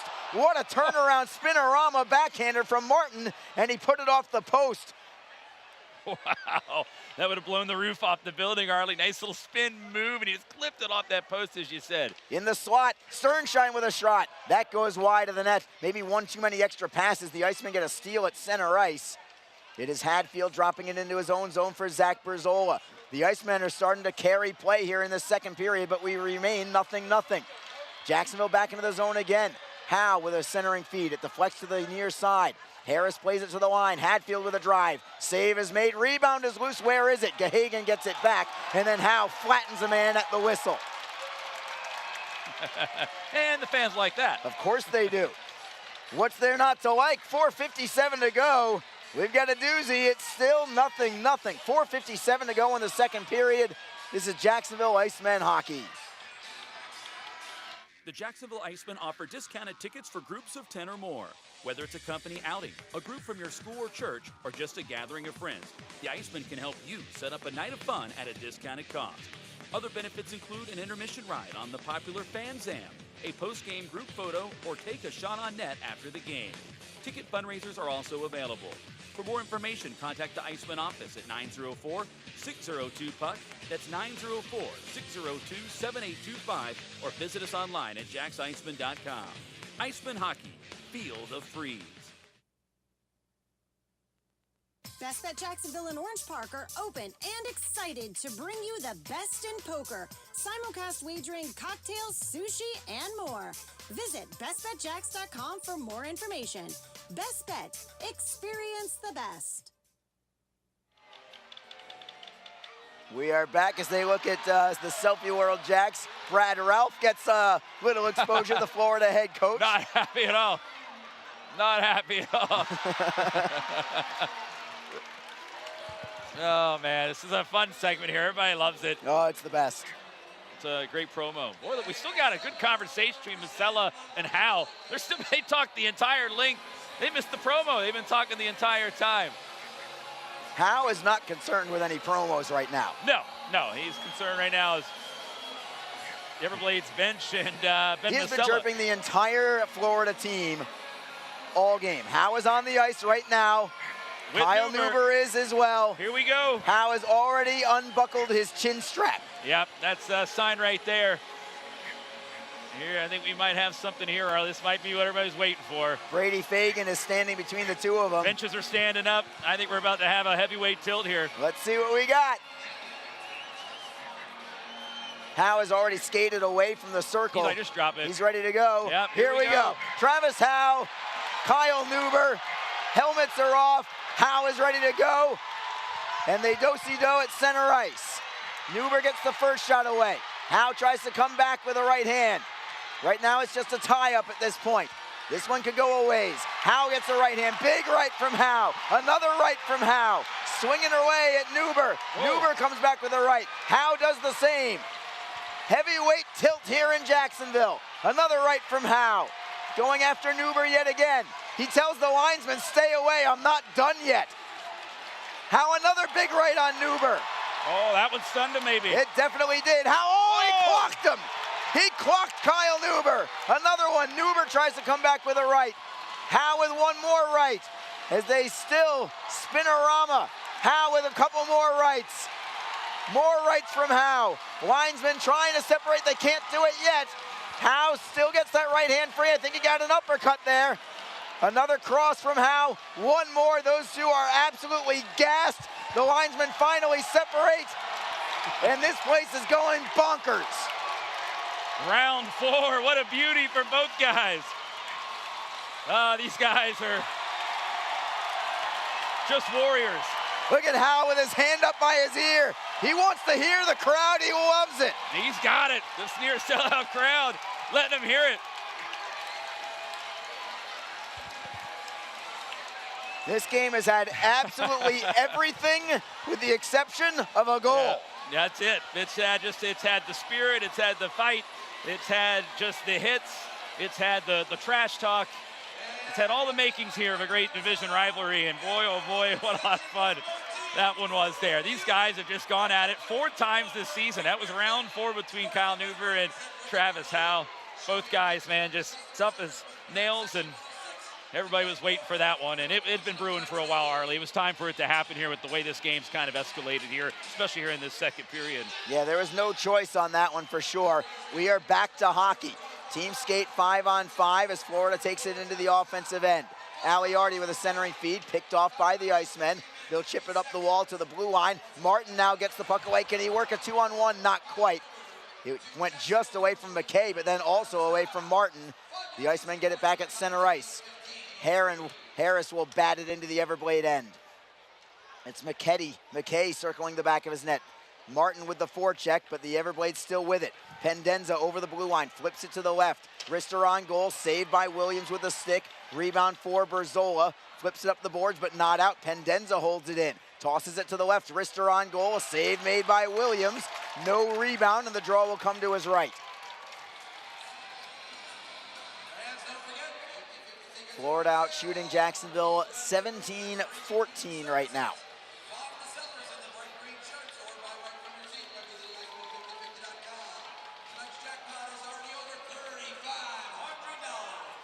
And the Icemen will send out Ben Howardchuck with Jake Elmer and Luke Lynch. For Florida, it's Avery Peterson on the face-off dot. Peterson wins it. Turnaround shot from Florida. Deflects behind the net. McDonald feeds it to the corner. Sharp angle shot from Peterson. Nothing going there. Everblades hold it in. Shot deflects towards goal. It is blocked in front. Florida with a turnaround shot. That goes wide. The Icemen play it up the wall. Here they come. Howardchuck with Elmer. Lots of speed. They're onside. Howardchuck gets hip checked by Nanny. It was a clean hit. A great hit by Nanny. Yeah. We will play on. Florida now 3-on-2 in transition. Peterson, right wing faceoff circle.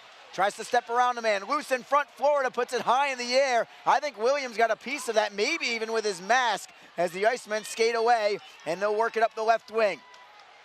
Fortunato chipping it off glass to the Everblades zone. Just going back to that hip check there. If Nanny doesn't make that hip check, Howardchuck might have made a beautiful move to get a one-on-one chance there. But just good check there. Good clean check by Nanny. Yeah, credit where credit is due. That was a good one. As the Icemen try to clear out of their own zone, Van Der Esch will tap it behind the net, however. McCarron sets up.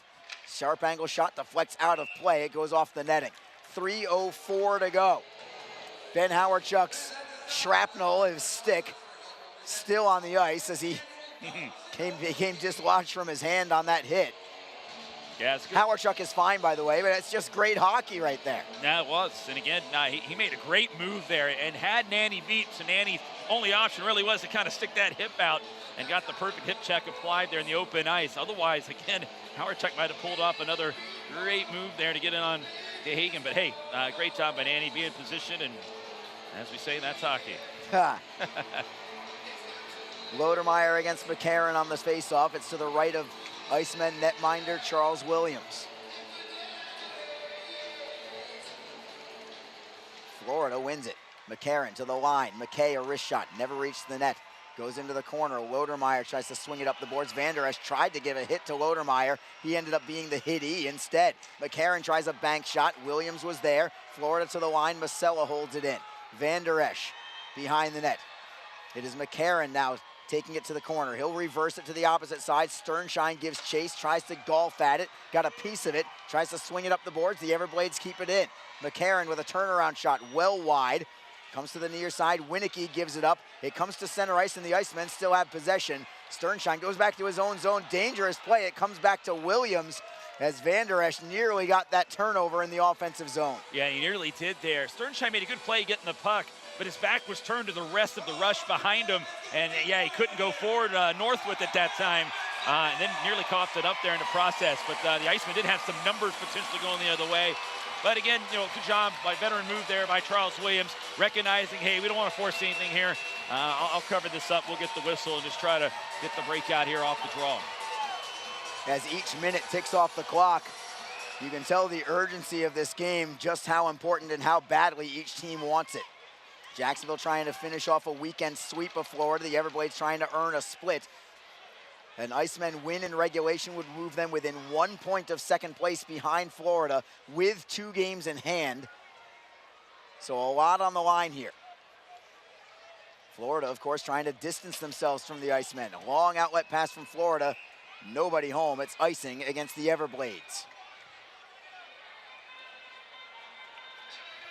Florida is arguing for a deflection. They're not going to get that call. And the Icemen, who appear to be playing without Aaron Nazarian, going to try and find a hero from somebody tonight. The defense has been great. The goaltending has been great, both sides of the ice. Faceoff is in the Everblades zone. Luke Lynch against Joe Pendenza. Lynch is tossed, or is he? Yeah, he is tossed. Howardchuck's gonna have to come in and take it. Lynch goes to the slot. Vlad Mikulchuk goes to the near side glass. Howardchuck wins it. Fortunato not in shooting position. Mikulchuk will play it into the corner. Big collision between Howardchuck and Nanny. Mikulchuk comes away as the third man in. Howardchuck behind the net. Power move. Backhander is swept aside. I think Hagen got it with his goaltender's stick. Mikulchuk will cycle it into the corner. There's Howardchuck again. Nanny strips it free from him. He'll reverse it for Sambrook. Sambrook up the far side, tries to clear it away, but it goes out of play. I think it went off the glass and out of play. So it's going to be another offensive zone draw for the Icemen with 91 seconds to go in the period. Yeah, it's... or is it? How are they going to say it's at center ice? I'm not so sure. I think they had a quick little discussion. I mean, they're still discussing it right now. They're going to bring this face-off outside the zone. The Icemen, of course, are trying to lobby otherwise, but yeah, they are. They're going to bring it right back in. Nick Luco had his hand motioning towards the offensive zone face-off dot.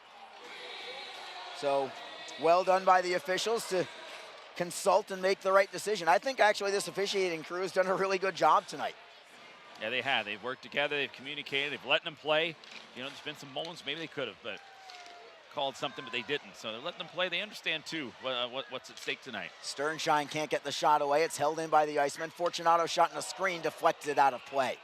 I think Lodermeyer got a piece of it along the way. I think he's Jacksonville's best player in terms of deflections in front. Yeah. He got a piece. It just went the opposite direction. Yeah, it is. And he's really good. Getting in front of the net, getting those tips, getting those redirects, as you just mentioned. And he's been good there. He's a big body. He can get to that area and usually set up shop. And a lot of his goals come in that type of fashion, and that's what they were trying to set up that time. Face-off is to Parker Gahagan's right. Jacksonville tries to get a lead late in the second period here. Everglades win the draw, though. It's Galley rimming it around. Peterson tries to clear out, held in at the line. Rister in a screen, kicked aside by Gahagan. Trying the bank shot are the Icemen. They can't get it to go. Fortunato pinches in. He'll hold it in. Then he'll give it up. And the Everblades looking to catch Fortunato up the ice a little bit. It is solo to the blue line on side of the Everblades, but Austin McEnany recovers, only to give it back up to Florida. McDonald with a turnaround shot, denied by Williams, played up the boards and out by Jacksonville. Good stick by Martin on that entry there to break up the rush a little bit, make them slow down a little bit, and allow for the rest of the players to catch up the ice there. Florida ices the puck now. Clock stops with 39 seconds to go. Coming up in the second intermission, we will have Barry Schickling. There's been anticipation for this game. I've got plenty of anticipation for little Barry. Need some Barry in my life.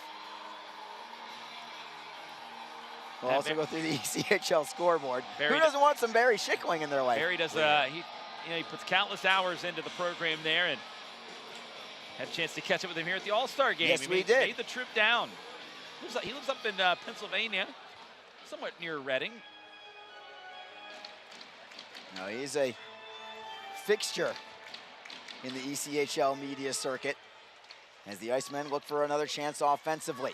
Everblades win the faceoff. Howardchuk at the blue line. Couldn't quite hold it in. Poke checked at center. Friend knocks it away from a man. The Icemen try to gain the line. They've got it. 25 seconds to go in the period. Harris gives it up. McDonald clears it away. Foot race for the puck.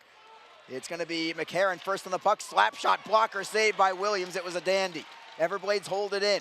McCarron defended by Harris. Much bigger player is McCarron to Harris, but Harris held his ground. 7 seconds to go in the period. Everblades looking for one last shot offensively to the blue line. Rister in a screen, it goes wide, and time will expire. That's going to do it. So 40 minutes have not determined who is going to draw first blood in this one still. No. We remain 0-0 after 2 periods of play. And despite the lack of offense, there has certainly not been a lack of excitement tonight. No, not at all, Harley. This has been fun. This has been exactly what we've been looking for here between these two teams. I've been, obviously, I think everyone's been entertained. Everybody knows what's at stake. I mean, this is playoff feel. It really is.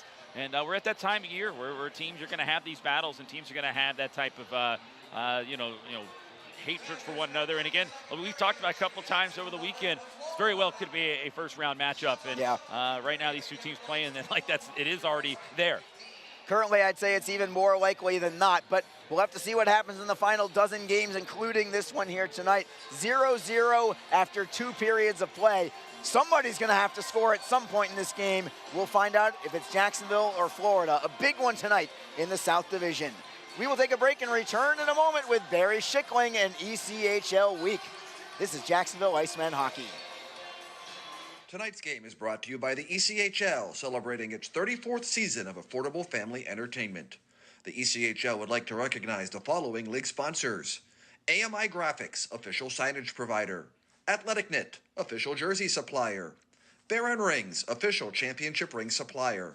BFL Canada Insurance and Sutton Special Risk, sponsors of the 2022 ECHL Hall of Fame induction ceremony.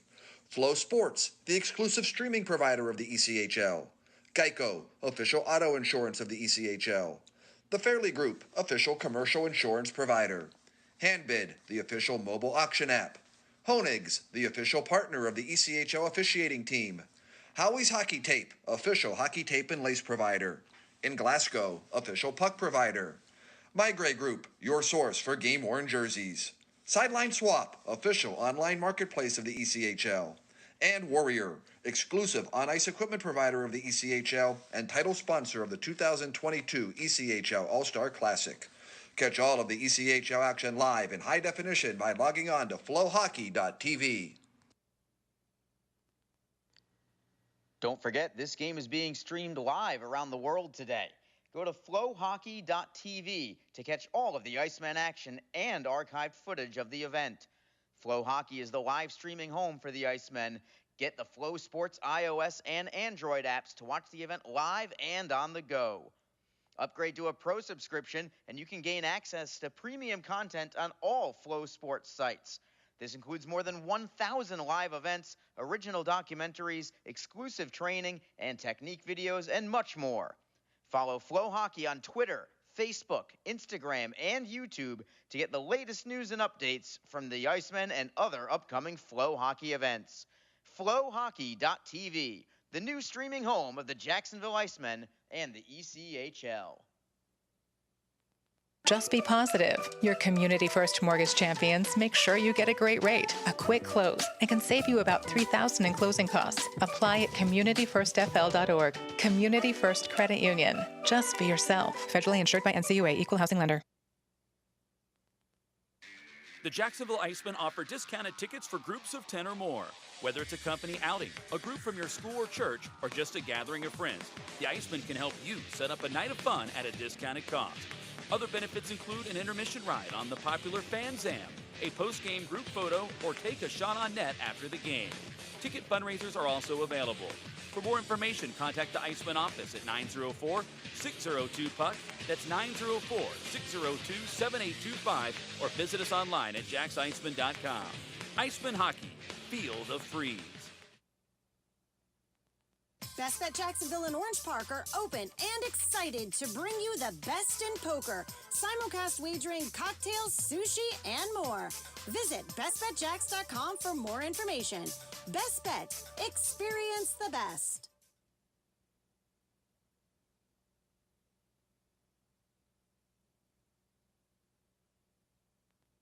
Less than a month remains in the regular season. Which teams have the playoffs in their future? We'll look at the possibilities. For the second time in March, a coaching change is made. Plus, big games and big careers. We'll have details. All that and more right now on ECHL Week.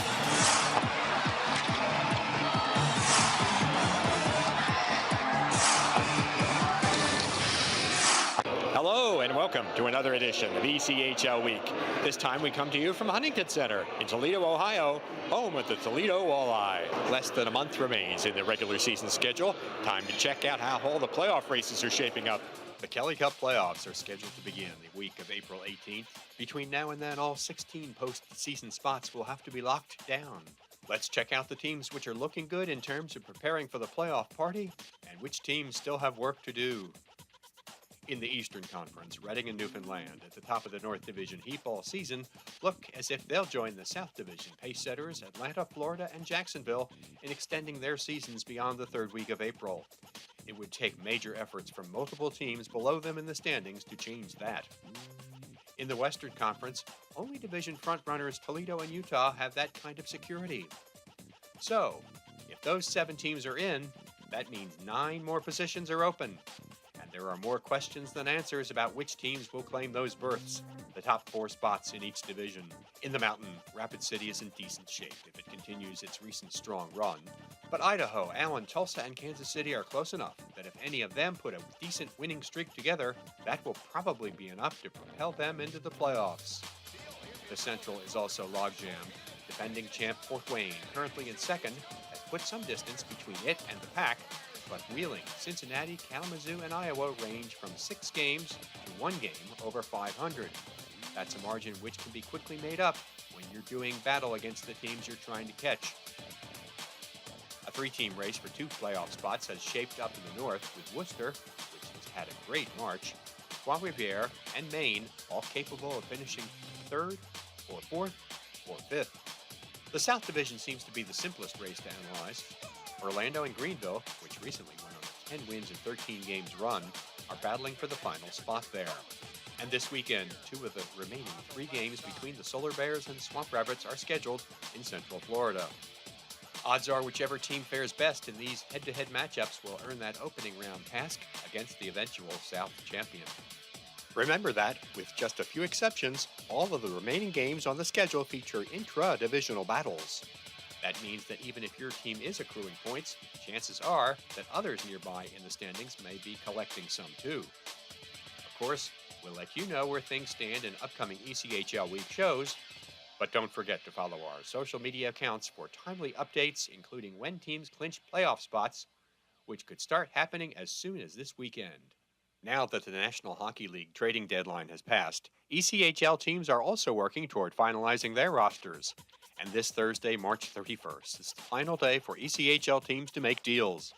Although many trades have been made over the past few weeks, you can be sure that at least a few more will be agreed upon leading up to the 3 p.m. Eastern Time finish line. Remember, our annual trading deadline show, in which we'll recap all the moves made during the final week of player swapping, will debut on Friday, April 1st at 2 p.m. Eastern Time. Don't miss it. At the start of this season, there were 9 teams with new head coaches in the ECHL. Here's a conversation with another one of them, Scott Burt of the Rapid City Rush. Things have gone pretty well for Burt and the Rush so far. And under his guidance this season, Rapid City is looking to earn a Kelly Cup playoff spot for the first time since 2015. Bert's happy he's finally made it to a head coaching role. Well, it's been a long time coming. I've been an assistant in the Western League for 6 and 2 up in Alaska in the ECHL, and then obviously 2 in Idaho. So a long time coming. Learned from a lot of good, outstanding head coaches that had a lot of knowledge. It's kind of what I've expected. You know, when I left Spokane and went to Idaho, it was an opportunity for myself to get back in the pro game, you know, understanding being a player for 13 years, then obviously coaching and getting back into it. So I knew it was coming, just a matter of time, and everything has been exceeding expectation. ECHL coaches are asked to help players develop and win games too. Bert's been successful in both areas so far. And my job is to maximize the potential of every player and giving guys opportunities to get to the American League and stay there. So, you know, at times it does come a little bit challenging, but also at times it's rewarding for some of the players, guys such as Stephen Bayless and Logan Nelson, who haven't had the opportunity to get to the American Hockey League, and those guys getting those opportunities. So we've had a fluctuation of players up and down, and it's been good for our group. It puts certain players in different situations where we as coaches get another look at, can they do that, can they not do that, can they play in this area, can they not play in this area. But despite being in his first season as the head coach, Bert already understands that in addition to winning games, he's helping the Rush to build a lasting reputation both on and off the ice. So you don't know on a daily basis who you have or who's your personnel that game from game to game. So for us, it's shift by shift, day by day, game by game, and that's all we're worried about. Our goal at the beginning of the year is not to win a Kelly Cup. Our goal is to make the playoffs, and then we'll see what happens from there. So our guys have bought in.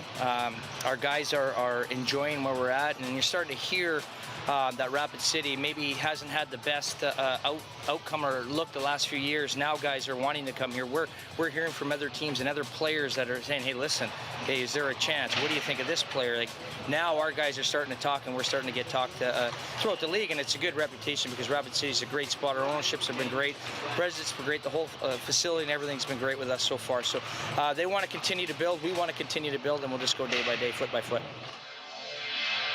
News and highlights are next on ECHL Week.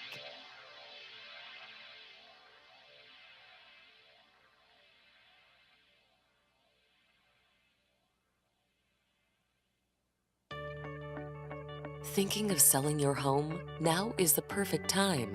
Few homes are available for sale, and this increases the competition. Many homes are selling above asking price. Buyers are offering seller-favorable terms, few contingencies, closing dates that meet sellers' needs, large down payments, or all-cash offers. Want to know what homes like yours are selling for? Contact Will Springer today.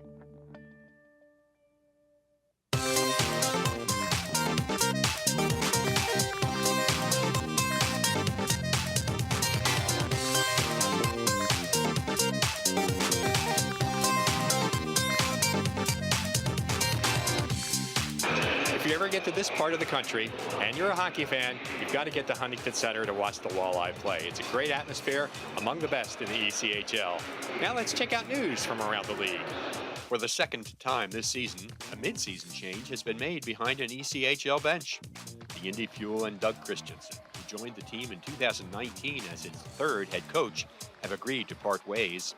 Duncan Dalmeo, who had been the team's assistant coach, will finish the year as the Fuel's interim head coach. Prior to his arrival in Indy, Dalmeo spent 2 seasons as an assistant coach with defunct Brampton. The longtime player was ECHL Defenseman of the Year in 2001. Named to assist Dalmeo for the rest of the season is Cole Bell, who moves to the pro ranks after coaching junior teams in Maine. Indy's been close, but has had trouble getting to 500 for most of the season. With about a dozen games to play, the Fuel still needs to pass 3 Central Division teams to qualify for the Kelly Cup playoffs. South Carolina also made a coaching change in March. Defenseman Jacob Vanetta, who was involved in an on-ice racially charged incident in January, has re-signed a contract and returned to Jacksonville. Vanetta, who was originally suspended for the rest of the season, successfully completed a learning experience conducted in conjunction with the National Hockey League's Player Inclusion Committee. As such, he was permitted to apply for reinstatement. He returned to the ice for the Icemen on March 18th. Reading goaltender Pat Nagel, who's seen action in more than a dozen American Hockey League games this season and was also a member of the U.S. Olympic team, which competed in Beijing in February, has returned to the ECHL and promptly moved up on an all-time list. In the last 2 weeks, Nagel, who's in his 11th pro season, has achieved both his 200th ECHL victory and ascended to number 3 in all-time ECHL wins by a goalie. There's been a lot of people before me that have done a phenomenal job, and just trying to go in there night in and night out and find ways to win. And luckily, obviously, I've been a part of some really good teams over the years and played with a lot of great teammates. Earlier this month, forward Ryan Domowski was traded from South Carolina to Idaho. In his second game with his new team, he became just the second player in the ECHL this season to score 5 times in one game.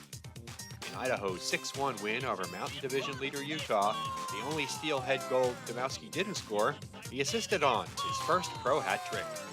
In 34 seasons of ECHL hockey, Domowski's the 32nd player to score 5 times in one game. The league record is 6. Bonjour, je suis Cédric Mormini des Lions de Trois-Rivières et vous regardez ECHL Week. There have been some great games around the league in the last week. Great games mean great highlights. Let's check some out. Watch how the Atlanta Gladiators move the puck around on the power play prior to this goal by Cameron Null. It's 3-2.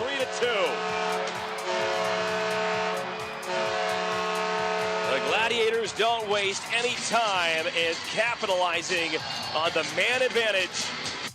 Here's Brett Gravel of Rapid City taking the game into his own hands and then ending it with this bullseye of an overtime goal.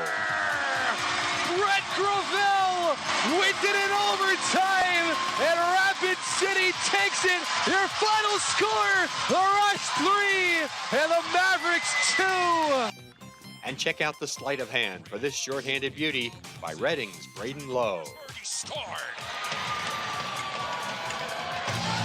Braden Lowe goes Peter Forsberg, a shorthanded goal, and it's 2-0 Royals with 8:13 to go in the first period. Lowe's 14th of the season. That wraps up another edition of ECHL Week from Toledo, Ohio. Thanks very much for watching. Make sure to follow us on all of our social media channels. It's the best way to keep up to date on everything that's going on throughout the ECHL all the time. We'll see you next time. We close today with the Nailers and fans post-game skate in Wheeling. Jared Cockrell spends on-ice time and perhaps makes a couple of new friends in the process.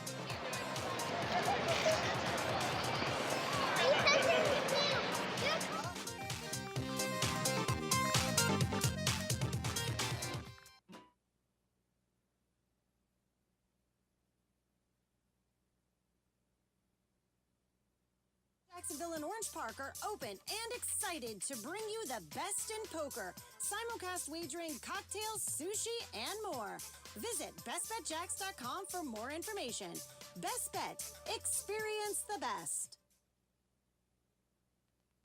The Jacksonville Icemen are always looking to give back to the communities of North Florida. The team offers a ticket fundraising program that many local nonprofits and schools and charitable organizations can take advantage of. The program is simple. Your organization sells tickets to an Iceman home game, and a portion of each ticket purchase will go directly to your cause. This is a fun and easy way to raise money and gain exposure for your organization or school. For more information, contact the Iceman office at 904-602-PUCK.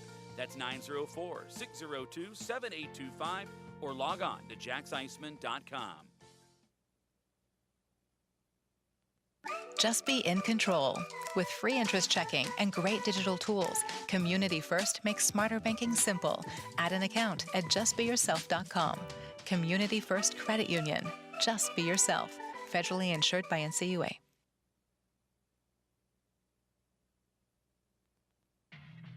NHL players have amazing talent, and some of the very best developed right here in the ECHL. Beagles in, he scores.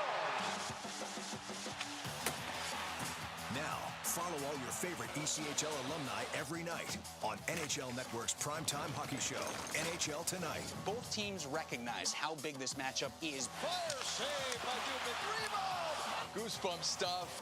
NHL Tonight, every night 6 Eastern on NHL Network. Hi, everyone. This is Allie McDeal from the Best Bet Poker Rooms. Experience the popular Vegas-style game, Fortune Pai Gow Poker. Both locations are now playing Face-Up Pai Gow. It's more fun to play than ever. You could win up to $25,000 on a single $5 bet. Come play at either Best Bet location today.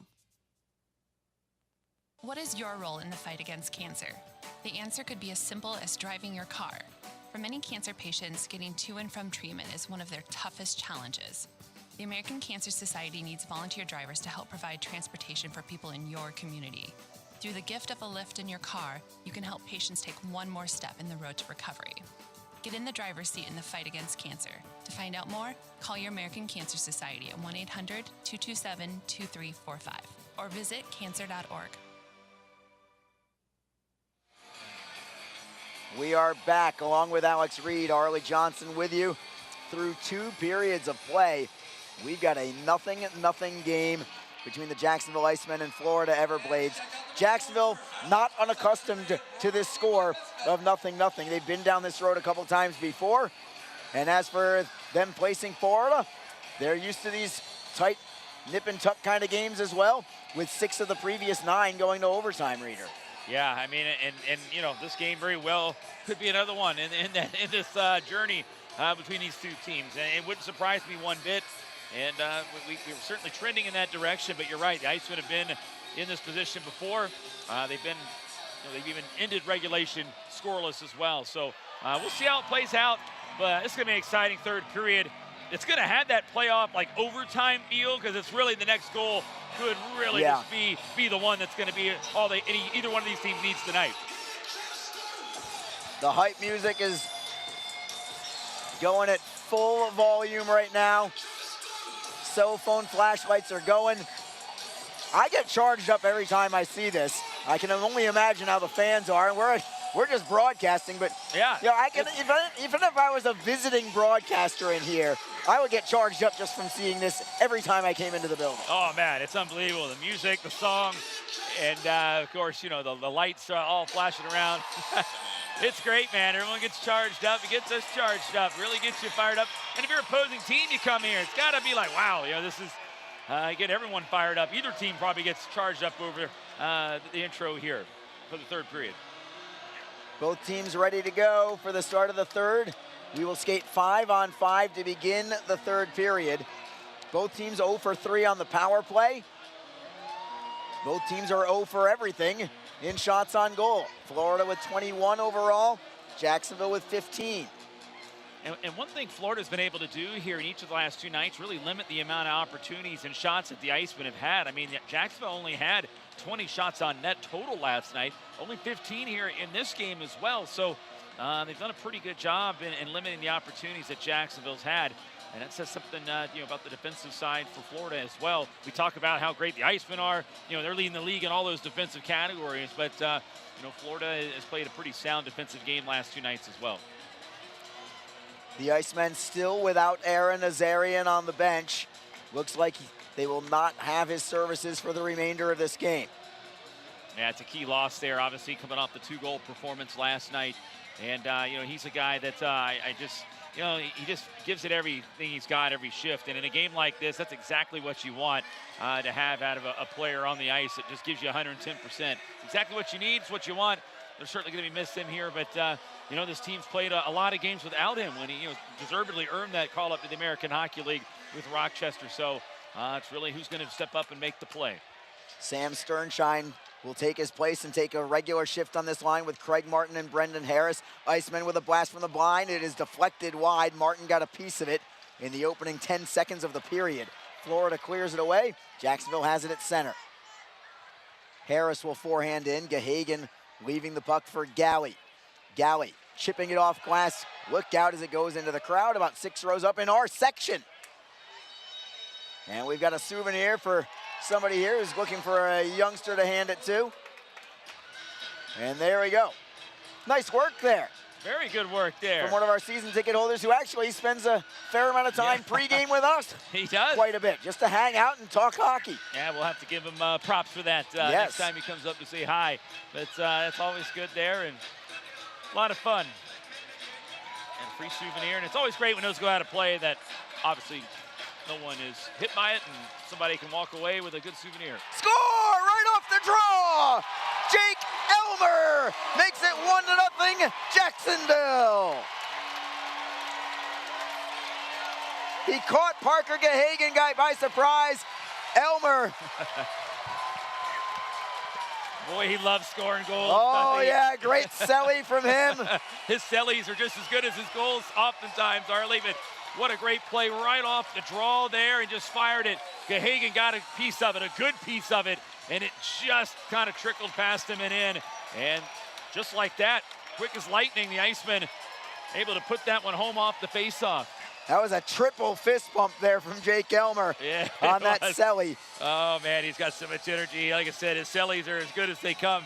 But, boy, he was elated when that one went in. We were just talking about who's going to step up, make that play. Jake Elmer here early in the period right off the draw. Here's Joe Massa. The season, number 59, Jake Elmer. Assisted by number 9, Luke Lynch. Time of the goal, 29 seconds. Lynch, the only assist. He took the faceoff. That's all that he did. That's it. From there, it was all Elmer. Florida back into the zone. McCarron trying to center. It deflects to the blue line. Comes to their left side. Nanny with a shot. That is blocked in front. Van Der Esch holds it in. He'll play it behind the net for McCarron. McCarron slips away from a man. Panetta defends on him. To the blue line and out of the zone. That was a bad pass from McCarron for Nanny. Nanny got a piece of it with his stick, but not enough to hold it in. McCarron back into the Jacksonville end. We've got a whistle offside called against Florida. So again, Jake Elmer, his 17th goal of the season from Luke Lynch at the 29-second mark of period number 3, making it 1-0 Jacksonville. Lots of hockey left, though. Oh, tons of hockey left here, without question. But again, a big goal there for Jacksonville. Get that first one here. Will it be enough? We don't know. I mean, the way this game's played out. But if Florida were to go down and score a goal now, well, then it's a tie game again. And so Jacksonville's in that big advantage. I mean, I'm pointing out the obvious here, but it's just the way this season series has been. Every goal is just, the magnitude goes up when either team scores in this season series. Elmer, and really not just Elmer. I mean, the buzz on the bench from the Icemen, too. You know, the whole team reacted as if this was like a playoff kind of game, almost like this was a game 1 of a best-of-7. Yeah, absolutely. And we've talked about it very well. Could be game 1 in a weird way here with the intensity. It's going to feel like it. But been a great crowd here tonight. We had the Guns and Hoses game, and to get things started here, our local police and firefighters and EMS, doing battle on the ice. I'm so glad you mentioned that. What a tilt that was. It was. It went to a very extended shootout. Yeah, 10, 11 rounds, something like that. Yeah, 5-4 the win for the police and the law enforcement, edging out the firefighters, EMS here this season. Jacksonville gets a steal in the offensive zone. It's Mikulchuk on his backhand. He'll cycle it for Berzola, who's played a whale of a game. Berzola with a centering feed, knocked into the corner by Florida, but the Icemen still have it. Lodermeyer will play it down low for Martin. Martin now cycling it, spinning away from Pendenza. Tries to kick it back to his forehand. Mikulchuk is there to help out. Mikulchuk gives it up to McKay. Martin is there to help out. Martin gets it back. Martin behind the Everblade net on his backhand. Turns to his forehand, he'll leave the puck, centering feed. Mikulchuk tried the catch and release, he couldn't get the shot away. Then Hadfield loses the handle. The Icemen get another shot on goal, and Gahagan just able to make that save. He thought he had the entire short side pinned up with his glove. There was a small little space there, and that shot nearly found it. It nearly did, nearly found that hole, that crevice, but that was a good shot there, nonetheless. And Travis Howe and Kyle Newber make their exit to the back to the bench, exit the penalty box, back to their team benches, much to a good stick tap from their respective clubs and the fans behind the Iceman bench. Yeah, and Brandon Mashinter goes to Travis Howe, puts his hands on his shoulders. Way to go there, big fella. And you know that this is a tight-knit unit for the Icemen. I mean, you talked about the stick taps, but it was literally every single player on the bench up on their feet, stick tapping the boards in honor of their teammate as Jacksonville wins an offensive zone draw. McEnany rips it around the boards. Fortunato pinches in from the blue line. He's got it. Fortunato to the line. Howardchuk, wrister in a screen, deflected high off the netting. And a draw will be in the Everblade zone. I love these couple of shifts after the goal for Jacksonville. Not satisfied with just, going back and playing defense now that they've got the one goal. Yeah. They're looking for more here. I think it's the right way to play it. And they've done it that way all season long, too. No, they have, exactly. And it's just kind of the way they played it. Just going back to what you're accustomed to. And in these situations, why not? Something that you're familiar with and might be able to find something to work in your favor on it. Harris on the face-off. Everblades win it. Galley rims it around, finding Peterson. Peterson loses the handle. The Icemen get it right back at center. Sternshine 2-on-1 with Martin. Can he get the pass away? No, Sternshine was clipped on the play. No call. And the Icemen get it back at their own blue line. It's Fortunato for Harris. Shoveling it to the right for McEnany. He actually caught his own man, Craig Martin, on that clear in. Marty is okay, but he definitely felt that clear in from Austin McEnany. Some friendly fire. Icemen try to get the puck free. It's the Everblades who pull it away. Crazy bounce. Nearly went right to Craig Martin on the doorstep. That would have been a gift goal with a little home ice advantage.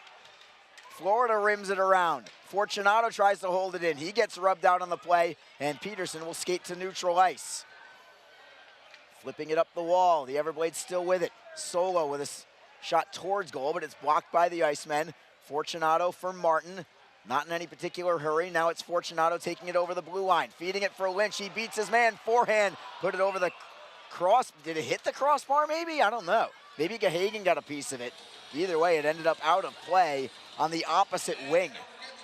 Yeah, it did there. And he kind of he got a little bit of a bump as he was getting ready to take that shot. And I think that kind of played a factor in that shot going up a little higher than he wanted to. But again, just that's another guy, Lynch. He's a guy that'll go to the net and hard-nosed goes in for those situations. So here we go. Blue man making a quick appearance here. With his Travis Howe fathead as the Icemen get the puck behind the Florida net. Tripped up as Howardchuk gets it right back to the blue line for Panetta. He's forced to just backhand it into the corner, and the Everblades will clear out. Panetta back in possession, however, for the Icemen. Elmer, who has the only goal of this game, just scored it a few minutes ago. Wrister from center ice, and Gahagan actually had a little trouble with it. He was able to trap it and take the face off, but it didn't exactly look comfortable for him. Exactly 4 minutes gone by in the third. Well, Elmer's got that tremendous speed. He was so fast that time, he outpaced his teammates even. Didn't realize, there's a wall of green setting up, so he took the shot, maybe hoping for a kind of a rebound, or at least just to force his face off here in the offensive zone. Face off to the left of Gahagan. Lodermeyer, Mikulchuk, and Howe up front. Jacksonville wins the draw. Berzola, a one-timer. Great save by Gahagan with the left leg. Mikulchuk, a wrister, another save by Gahagan, that time with the blocker. Trying to hold it into the Icemen, bouncing puck. Hadfield gets a piece of it. He does hold it in for the moment. Florida gets it back, though. They'll chip it off the wall for Alex Aliardi. Left wing, it's Jake Jaremko. He'll curl at the circle and play it around the boards. Aliardi behind the net. His pass is deflected. The Icemen try to get possession. They've got it. It's Mikulchuk to the right for Howe, who lets it go for Berzola. Puck bounces up into the air on a deflection. The Everglades will clear it in. Hadfield behind his net for Jacksonville. What an addition he has been for the Icemen. A 1-for-1 trade for Croy Evingson with the South Carolina Stingrays. Hadfield from neutral ice feeds it for Howe. Howe clears in, delayed offside. The Everblades clear it away, and they're going to call the play dead for an offside. 15:08 to go in period number 3, but the Icemen are on the board. Jake Elmer's 17th of the year, right off a face-off.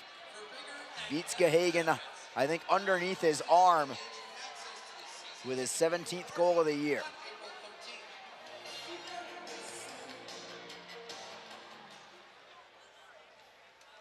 Everblades with it at center. It's Nanny losing it to McEnany. Loose puck for the Icemen. Can they break out? Maybe, yes. Martin for Sternshine, one-timer. And I think Sternshine, if he had that over again. And then after the whistle, man goes down for Jacksonville. Harris is now heard on the play. Yeah, McDonald, after the whistle, bumped an Iceman player, and he went crashing into the boards. Is that Harris? It is. It is Harris. Yeah, and Jake Reardon, the athletic trainer for the Icemen, comes running out onto the ice to make sure he's okay. And he is. And McDonald is going to go to the box. This is going to be a penalty to the Everblades. Yeah, there's no sense there for the bump there. Whistle is blown. 1, 2, 3, 4. A little shove. Oh, that's a dangerous shove. Well after the whistle. Looks like maybe he tripped over his own teammate on the way down, too, which didn't help. But again, the shove that close to the boards in that situation. And, of course, the Everblades bench trying to say that maybe there was some embellishment in that as well. That's what they're lobbying for, as they took a look at it on the replay. It wasn't that hard a shove, to be truthful. It's not like he went full force at it, but it was more the precariousness of having him be off balance. He was on his edge. He wasn't, didn't really have his balance already. And the fact that it was after the whistle also.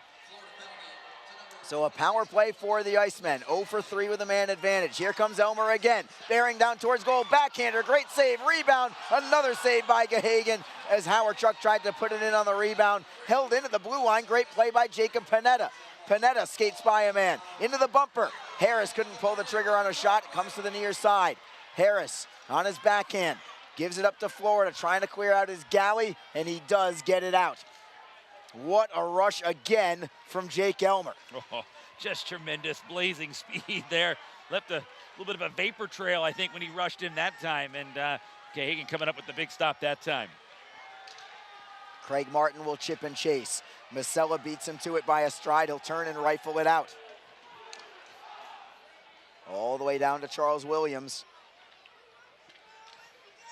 1:05 to go on the power play for the Icemen. Second unit comes on the ice. It's Fortunato.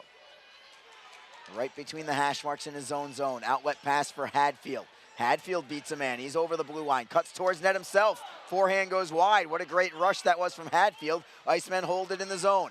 Fortunato into the bumper. Poked away by Florida. Cleared out to center. Jacksonville gets it back. It is Lynch on his forehand. Cross ice. Good look for Hadfield. Over the line. Offside against Jacksonville. Delayed call. Florida has possession. They'll kill more clock as the Icemen clear the zone.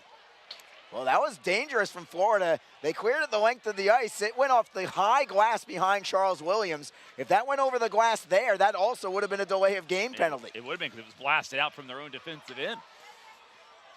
That puck just sailed on him on the clearing attempt. Jacksonville, unfortunately, not able to do anything with it. Florida clears it one more time. That'll do it on the power play. So Jacksonville now 0 for 4 with the man advantage. Out of the penalty box steps Cody McDonald, and the Icemen have the puck at center ice. It is Martin forehanding in, going after it. He is first on the puck. Turns into the corner. Looks to feed Harris, who is fine. Couple men go down on the play. Jacksonville still has it. Harris, what a move, but it's poke checked away by the Everglades. Can Panetta get there? No. Florida's got a breakaway. Van Der Esch with a score. On the breakaway, it's Dylan Van Der Esch.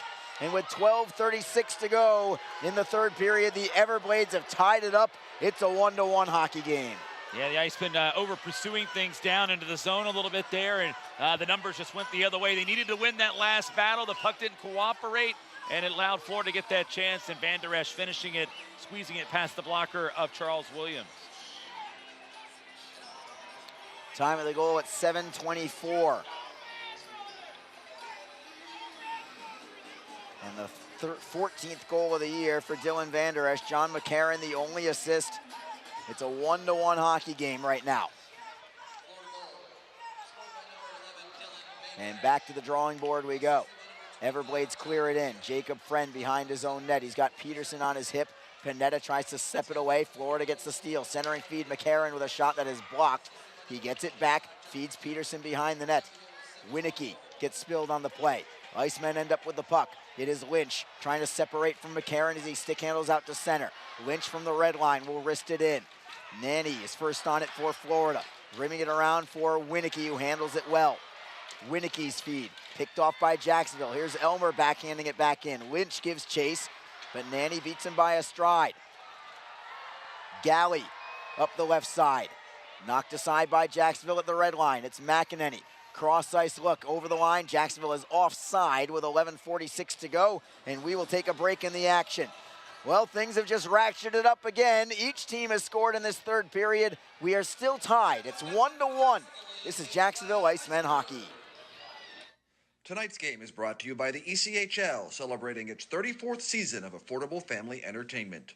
The ECHL would like to recognize the following league sponsors: AMI Graphics, official signage provider; Athletic Knit, official jersey supplier; Baron Rings, official championship ring supplier; BFL Canada Insurance and Sutton Special Risk, sponsors of the 2022 ECHL Hall of Fame induction ceremony; Flow Sports, the exclusive streaming provider of the ECHL; Geico, official auto insurance of the ECHL; The Fairley Group, official commercial insurance provider; Handbid, the official mobile auction app; Honig's, the official partner of the ECHL officiating team; Howie's Hockey Tape, official hockey tape and lace provider; In Glasgow, official puck provider; My Grey Group, your source for game-worn jerseys; Sideline Swap, official online marketplace of the ECHL; and Warrior, exclusive on-ice equipment provider of the ECHL and title sponsor of the 2022 ECHL All-Star Classic.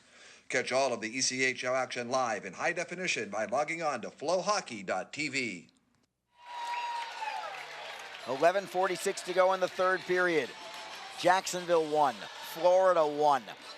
The Icemen trying to sweep this weekend series and potentially move within 1 point of the Florida Everblades in the South Division, looking to gain second place in the standings. They would need a regulation win for that to happen. Jacksonville pressing into the offensive zone. Mikalchuk takes the body. Florida around the wall, bouncing puck, Everblades get it. It's Jaremko. Cross ice look for Aliardi over the blue line. Curls and drags, shot on net, pad saved by Williams. Rebound up the wall, the Icemen take it. It is Howe. Tries to chip it ahead, but it ends up in the bench. And we'll have a face-off at center ice. Jake Reardon, oh, is he gonna chip his fan somebody? Puck, yes he does. That puck ended up in the Icemen bench. Attaboy, Jake. There we go. We got him trained, we got him straightened out there. Yeah. What is it, about 3 or 4 weeks ago, he threw it back onto the ice. And not this time. Not this time. The softer side of Jake Reardon this time. Giving a young fan a prized possession from this one. A couple times we've mentioned Jake in this period. He's practically taking a regular shift now. Florida with the puck at center. Feeding it to the left for Winicky. Wrister on goal, snatched up by Williams. He'll hang on, take the face-off.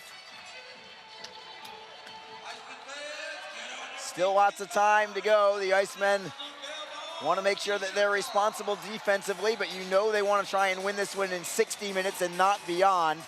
If it does go beyond 60 minutes, it would be to nobody's surprise. These two teams have faced off 9 times against each other this year prior to tonight. 6 of those 9 have gone past regulation. Jacksonville at center ice, feeding for Harris. Couldn't connect. Icemen get it back at the red line. It's Craig Martin. Pass is deflected high into the air at the blue line. Sternshine collects it for Jacksonville. Finding Martin, he's by himself. He'll gain the blue line, tries to step around Nanny. Masella behind his own net, loses it to Sternshine. Trying to feed it to the blue line, he gets it there. Rister in a screen, never reached the net, never came close. Florida drives it off the boards and out. Could be icing, foot race, Panetta wins it. It is icing against Florida. And the draw comes back into the Everglades zone. I think all the nastiness from this one has got to be just about done, Reader. I think it's just winning time right now for the Icemen. Yeah. And I suppose the Florida probably has the same mentality too. Yeah, I don't think either team now really wants to commit a penalty here. They could put them at a disadvantage. But you're right. I think the focus right now, okay, who's going to come out on top here in this one? They got it all out of their system in the second, but still it's been pretty engaging period here. Everblades win the faceoff. Lynch on the forecheck.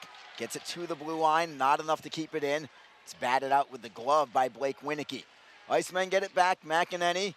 Indirect feed for Howardchuk. He'll tap it into the zone. Masella turns on Howardchuk. Howardchuk with the forecheck, forcing the turnover. Lynch tries to knock it free from Nanny. Masella gets it back, up the wall, and safely to the red line. Icemen have it again. Elmer feeds it into his own zone for McEnany. Across the ice, it is Fortunato for Howardchuk. Howardchuk backhands it to the line. Everblades with it. Galley for Nanny. Stepping in on the forecheck is Elmer, who finishes his check. Nice to see his physical game coming out, too. As Fortunato stops behind his own net for the Icemen. Let's go, Icemen, the chant from the crowd. What a crowd it is as well tonight. McCallchuk from center ice. Loses it to Solo. Florida comes through center ice. McDonald steps around a man, can't get the forehand away, and takes it behind the net. Centering feed, knocked aside by Jacksonville. McDonald knocks it into the corner. The Icemen will clear it away. It is Howe on his backhand, couldn't set up McCallchuk. Blind pass for Florida, works as good as a clear in, and Aliardi is on the puck for the Everblades. Alex Aliardi, all the way to the blue line, to the right circle. It's Pendenza, playing it down low, trying the give and go. McEnany read it well.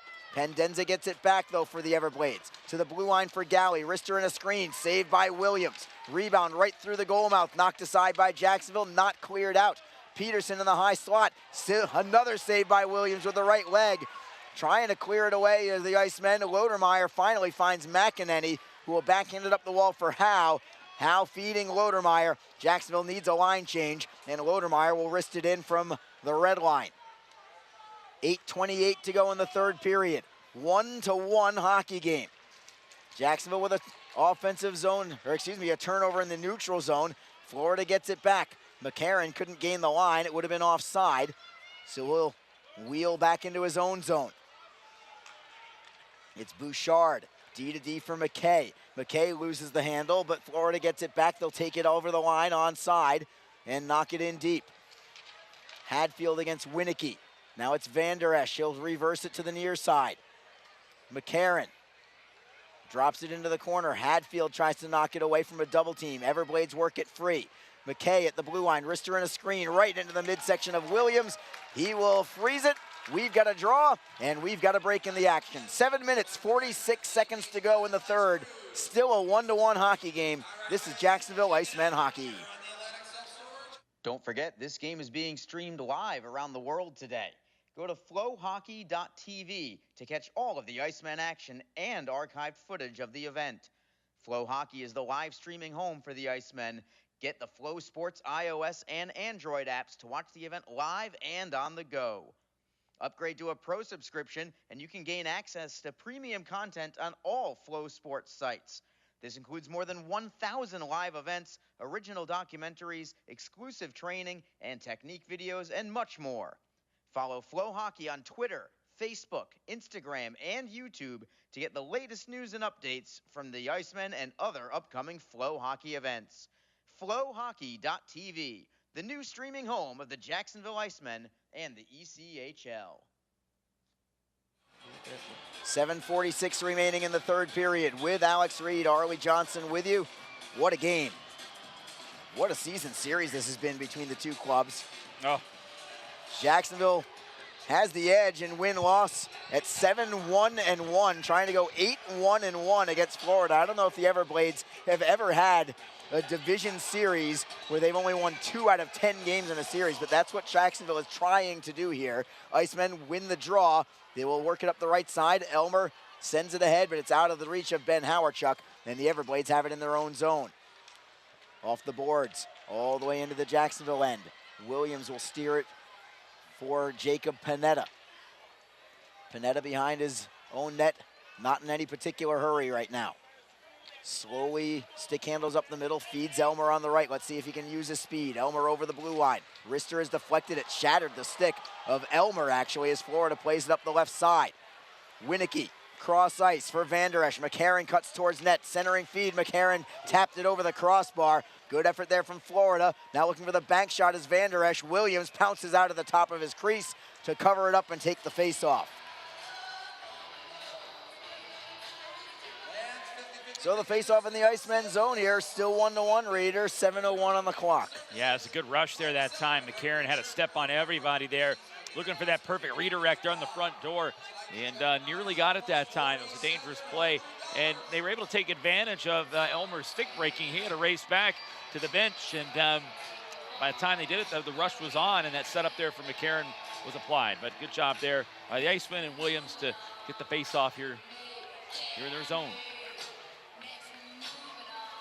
Derek Lodermeyer against Avery Peterson. Everblades win the draw. Rister is deflected into the corner. Lodermeyer tries to golf it out. It's held in at the line. A knuckleball shot that never reached the net. McEnany blocked it. Everblades have it again. Right circle. Centering feed. Trying to work it towards goal is McDonald. Unable to get the shot away is Solo. Peterson gets pushed into the corner by Travis Howe. Here come the Icemen in transition. Howe 2-on-2 with McCallchuk. Howe clears it in. This is going to be icing against Jacksonville. Howe didn't gain the red line. Howe's going to argue the call, but I think it was the right call there. It was, yeah. He just didn't take that extra step. He was just behind it. And the face-off all the way back down the other way. And the Icemen have to keep the same 5 skaters on the ice here as well, while Florida changes up. Shots on goal favor the Everblades right now, 28-23. 8 shots this period for Jacksonville, 7 for Florida. Icemen win the draw cleanly. They'll chip it off glass and out to center. Howe shoves it Nanny, but the Everblades have the puck at their own blue line. Hand pass, however, is called by Florida. And we'll drop the puck, I believe, right at the center ice. All-Star Classic logo. Man, we haven't talked about the All-Star Classic in a long time, Reader. No, we really haven't. I mean, it was such a great night, though. Such a big thing, big event that took place, obviously January 17th. But that logo was the logo that's going to be featured at center ice this season. It was a great event and a great time here. But now they're Icemen are focusing on other things right now.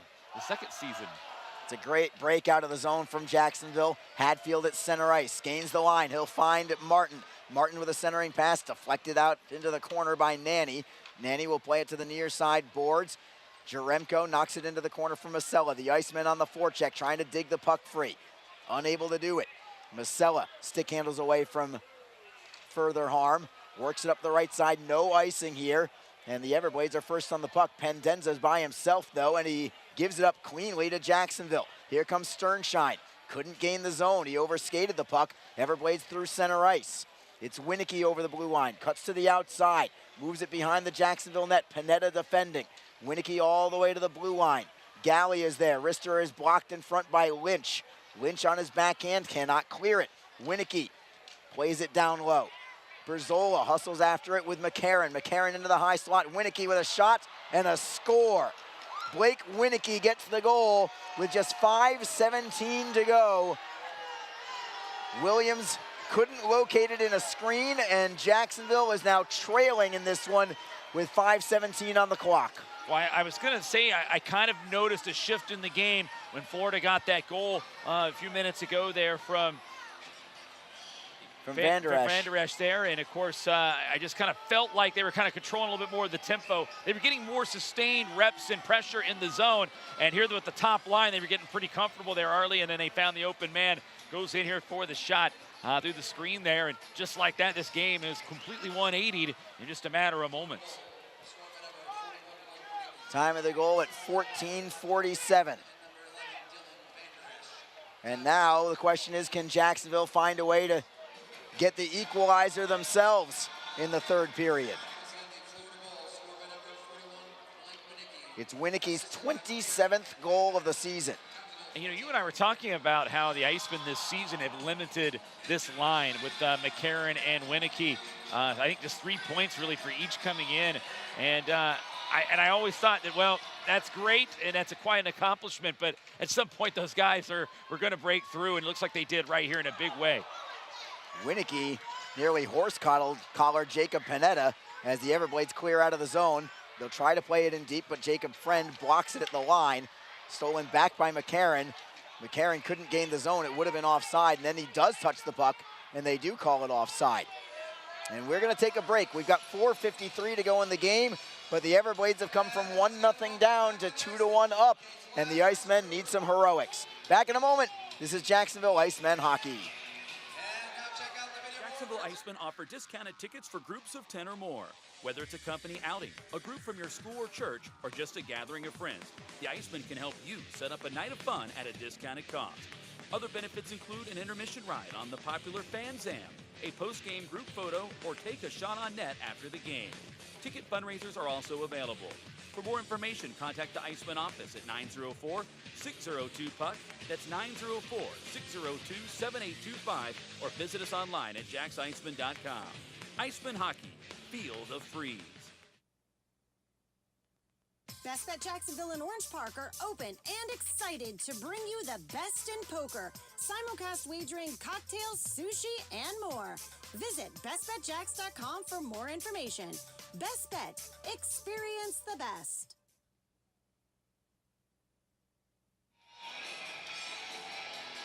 Down to the final minutes here, and the Icemen looking for an equalizer. It was 0-0 after 2 periods of play. Jacksonville actually took the lead in the third period, only to see Florida come back with a pair of goals here in the third. They just scored moments ago, Blake Winicke, with 5:17 on the clock. Jacksonville plays it into the Florida zone. Everblades break it out.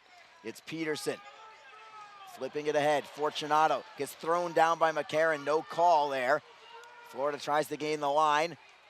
They couldn't do it. It would have been offside. They bring it to center ice. McKay wristed around the wall. McEnany chipping it for Howe. Howe works it free to the neutral zone. Bouchard backhands it back into the Icemen zone. It's McEnany to the left side for Fortunato. The Icemen looking for a line change. Fortunato pokes it ahead. He finds Lodermeyer. Fortunato cuts towards goal. Bouncing puck. The Icemen could not capitalize, and the Everblades skate up the right wing. Aliardi plays it behind the Icemen net. Crazy bounce, and the Icemen fortunate to sweep it away into the corner and still maintain possession. It bounces out to center. Icemen with it. Martin will rim it around. Gahagan unable to block it behind the net. Comes around the boards to the near side, but the Everblades have it. Jaremko plays it safely out. 3:32 to go in the game. Jacksonville trails 2-1. It's Hadfield. Cross ice look for Harris. Over the blue line, onside is Sternshine as he taps it into the corner. Masella on his backhand. Harris gets a piece of it, knocks it free for Sternshine. He can't get the shot away. Masella will rim it around. Van Der Esch unable to clear it. Masella tries to do the same. Now it's Van Der Esch again, high into the air and out into the Jacksonville zone. Zach Berzola, stick handles away from one man. Over the blue line is Berzola. Gives it up there. Florida off the wall and out. And the Icemen give it up. Now it's Winicke moving on Hadfield. He'll just poke it into the corner. 2:53 to go in the game. Hadfield behind his own net for the Icemen. Let's go Icemen is the chant once again, trying to carry the Icemen to a game-tying goal late. Jacksonville tries to gain the line. They can't do it yet. Berzola gets it back. He'll chip it into the zone. Lynch chases after it against Sambrook. The two of them collide in the corner. Elmer tries to knock it free. Florida up the wall. At the line, it's held in. Berzola will rim it into an open corner. Howardchuk first on it. Howardchuk, what a move. Goes to the backhand, can't get the shot away, however. McCarron stick handles up the right side. Florida gets it to center ice. Berzola looking for an indirect feed for Elmer, but it's out of his reach. 2:09 to go in the game. Florida up the wall. Broken up by Howe at center ice. Howe will clear it in. Florida with it again. The Icemen would love for Charles Williams to head to the bench for a sixth attacker, but they need possession in the offensive zone first. The Icemen do get possession now, but it's back in their own end. Jacob Panetta behind his own net. To the right side, it is Martin. Martin slams it in. Williams heads to the bench. Florida on the puck. They'll rim it around, held in by the Icemen. They'll try the opposite side. Hustling for it there is Panetta. Panetta to the blue line, unable to hold it into the Icemen. They get it back at center. 1:27 to go in the game. Jacksonville has 6 skaters on with an empty net behind them.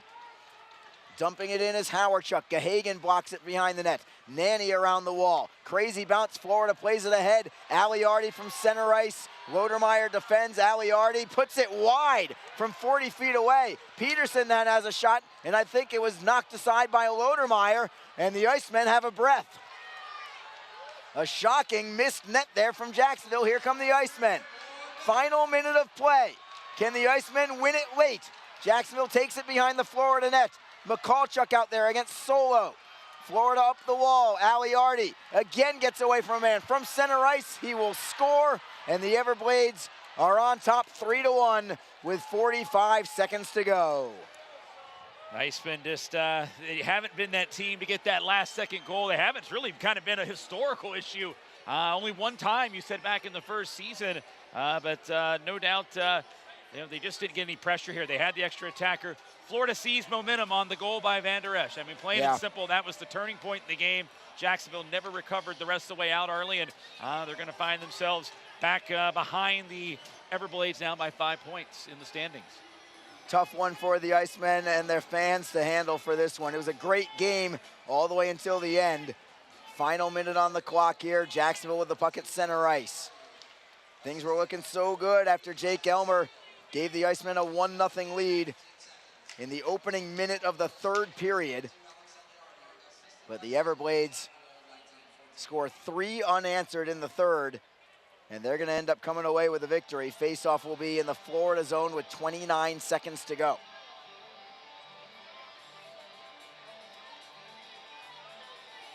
We'll see if the Icemen can do anything on this draw. They'll have to do something extremely quickly. Lynch on the face-off. Williams is out of the net again. 6 skaters on for Jacksonville. Lynch tries to kick it away for Elmer. To the blue line, it is Fortunato.